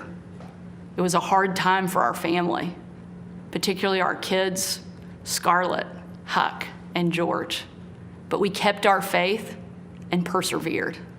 Thanks to exceptional doctors here in Arkansas, a successful surgery, and the grace of God, I am cancer-free. Through it all, I couldn't help but think about my mom. She was 20 years old and in her first year of marriage when she was diagnosed with spinal cancer. The doctors told her she might not live, and if she did live, they said she'd never walk again. And if she did walk, she'd definitely never have children. The daughter she was told she'd never have was just sworn in as the new governor of Arkansas and is speaking to you tonight. Adversity and fear of the unknown can paralyze us, but faith propels us to charge boldly ahead. We can't stand still in the face of great challenges. You and I were put on this earth for such a time as this, to charge boldly ahead. I'll be the first to admit, President Biden and I don't have a lot in common. I'm for freedom, he's for government control. At 40, I'm the youngest governor in the country. And at 80, he's the oldest president in American history. I'm the first woman to lead my state, and he's the first man to surrender his presidency to a woke mob that can't even tell you what a woman is. In the radical left's America, Washington taxes you and lights your hard-earned money on fire. But you get crushed with high gas prices, empty grocery shelves, and our children are taught to hate one another on account of their race, but not to love one another or our great country. Whether Joe Biden believes this madness or is simply too weak to resist it, his administration has been completely hijacked by the radical left. The dividing line in America is no longer between right or left. The choice is between normal or crazy. It's time for a new generation of Republican leadership. Upon taking office just a few weeks ago, I signed executive orders to ban CRT, racism, and indoctrination in our schools, eliminate the use of derogatory term Latinx in our government, repealed COVID orders, and said never again to authoritarian mandates and shutdowns. Americans want common sense from their leaders, but in Washington, the Biden administration is doubling down on crazy. President Biden inherited the fastest economic recovery on record, the most secure border in history, cheap, abundant, homegrown energy, fast rising wages, a rebuilt military, and a world that was stable and at peace. But over the last 2 years, Democrats destroyed it all. Despite Democrats' trillions in reckless spending and mountains of debt, we now have the worst border crisis in American history. As a mom, my heart breaks for every parent who has lost a son or daughter to addiction. 100,000 Americans a year are now killed from drug overdoses, largely from fentanyl pouring across our southern border. Yet the Biden administration refuses to secure the border and save American lives. And after years of Democrat attacks on law enforcement and calls to defund the police, violent criminals roam free, while law-abiding families live in fear. Beyond our border, from Afghanistan to Ukraine, from North Korea to Iran, President Biden's weakness puts our nation and the world at risk. And the president's refusal to stand up to China, our most formidable adversary, is dangerous and unacceptable. President Biden is unwilling to defend our border, defend our skies, and defend our people. He is simply unfit to serve as commander-in-chief. And while you reap the consequences of their failures, the Biden administration seems more interested in woke fantasies than the hard reality Americans face every day. Most Americans simply want to live their lives in freedom and peace. But we are under attack in a left-wing culture war we didn't start and never wanted to fight. Every day we are told we must partake in their rituals, salute their flags, and worship their false idols, all while big government colludes with big tech to strip away the most American thing there is, your freedom of speech. That's not normal. It's crazy, and it's wrong. Make no mistake, Republicans will not surrender this fight. We will lead with courage and do what's right, not what's politically correct or convenient. Republicans believe in an America where strong families thrive in safe communities, where jobs are abundant and paychecks are rising, where the freedom our veterans shed their blood to defend is the birthright of every man, woman, and child. These are the principles Republican governors are fighting for, and in Washington, under the leadership of Senate Republicans and Speaker Kevin McCarthy, we will hold the Biden administration accountable. Down the street from where I sit is my alma mater, Little Rock Central High. As a student there, I will never forget watching my dad, Governor Mike Huckabee, and President Bill Clinton hold the doors open to the Little Rock Nine. Doors that 40 years earlier had been closed to them because they were Black. Today, those children once barred from the schoolhouse are now heroes memorialized in bronze at our State House.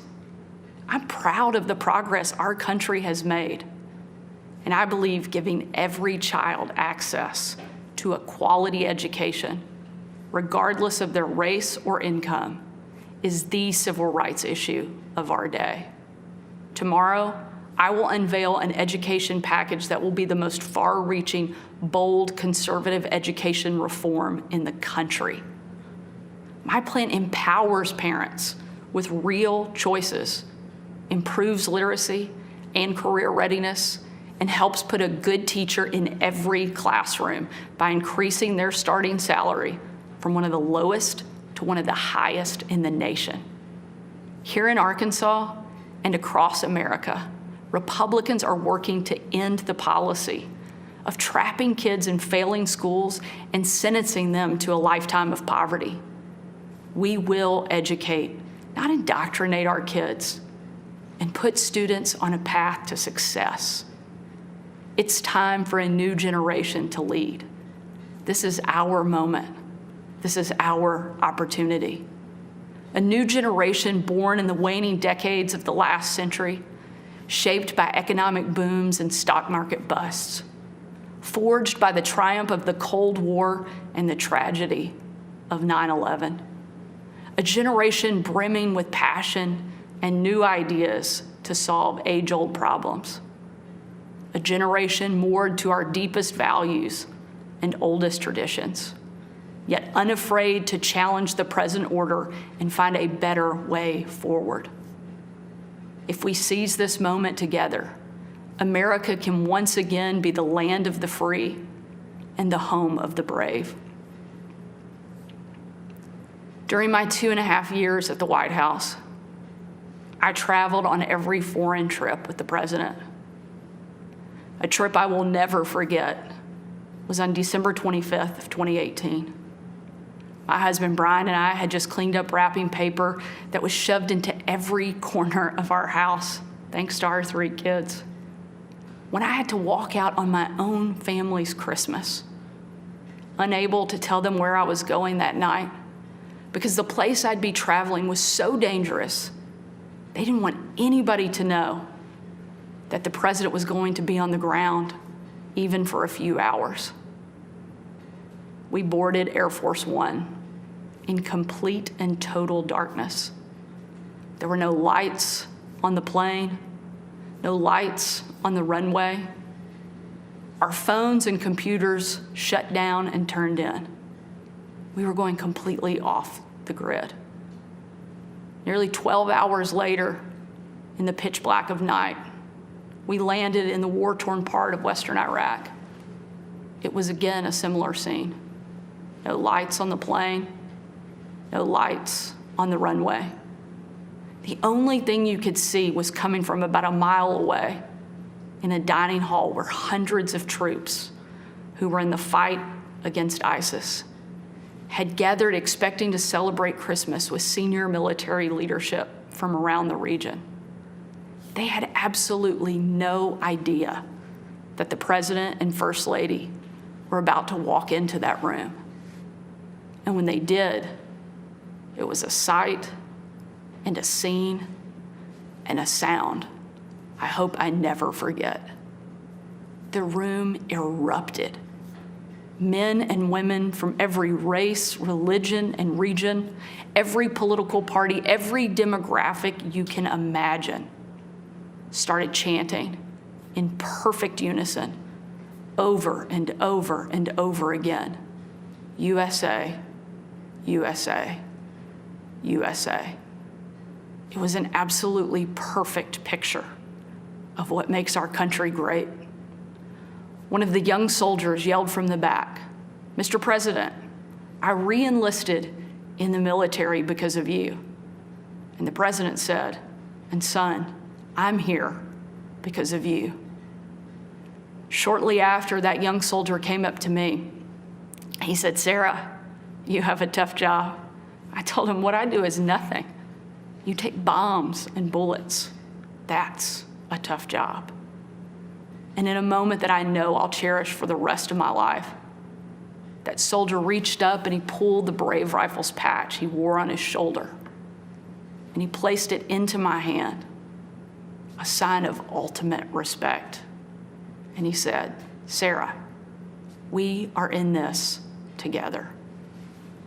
Overwhelmed with emotion and speechless, I just hugged him with tears in my eyes and a grateful heart for our heroes who keep us free. That young man and everyone who has served before him, all of those who serve alongside him, and the thousands we know who will be called upon to serve after him, deserve to know they have a country and a community back home doing our part in the fight for freedom. America is great because we are free. But today, our freedom is under attack, and the America we love is in danger. President Biden and the Democrats have failed you, and it's time for a change. A new generation of Republican leaders are stepping up, not to be caretakers of the status quo, but to be change makers for the American people. We know not what the future holds, but we know who holds the future in his hands. And with God as our witness, we will show the world that America is still the place where freedom reigns and liberty will never die. Thank you. God bless you, and God bless America.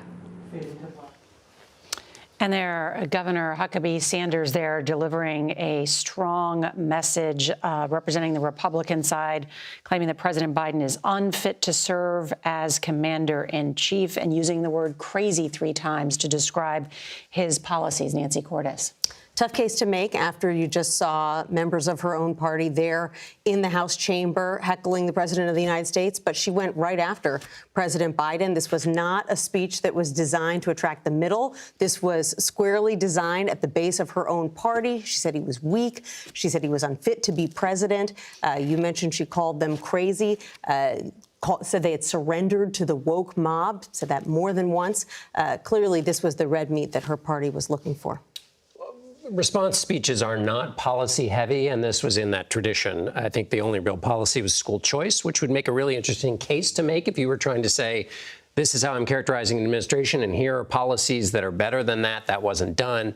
It wasn't really, as you say, it wasn't an argument. It was just attaching a bunch of labels to him, and she had many at the ready to attach. But is this a reminder that the party has not turned the page on the Trump presidency, as there are many in the Republican Party that say we want new, younger leaderships that's detached from Trump or different from? It's a sign that he still is just as powerful as ever on the ideas of the party. They're not only not turning the page, they're turning up the volume.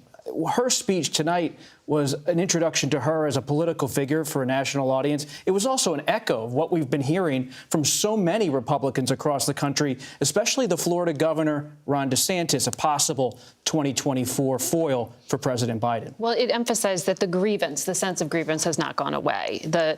America is changing, and you are likely uncomfortable with it. That's the reference to woke and, phrasing on how to refer to people correctly. This "they're weird, you're not" idea is what she was appealing to here. That's that Trumpism that isn't necessarily just the man. It's something the party is tapping into in America that you're uncomfortable with. But she did try to reference the fact that she's the youngest governor versus the oldest president, trying to reference transition for the party. But as you said, they're not necessarily ready to transition just yet. Yeah, and I would just say very briefly, just the normal versus crazy. This is also rhetoric we've heard from Democrats as well, and I think that also kind of explains some of the dynamics we witnessed in Congress tonight. The question is, will we continue to witness those dynamics, or will they actually work together as the president called for tonight? Thanks to all of you for your brilliant analysis and reporting and our coverage of the State of the Union. We'll continue on your late local news on the CBS station. Tomorrow, Vice President Kamala Harris joins CBS Mornings. And thank you to all of our incredible team here at CBS News. I'm Norah O'Donnell here in the nation's capital. Good night.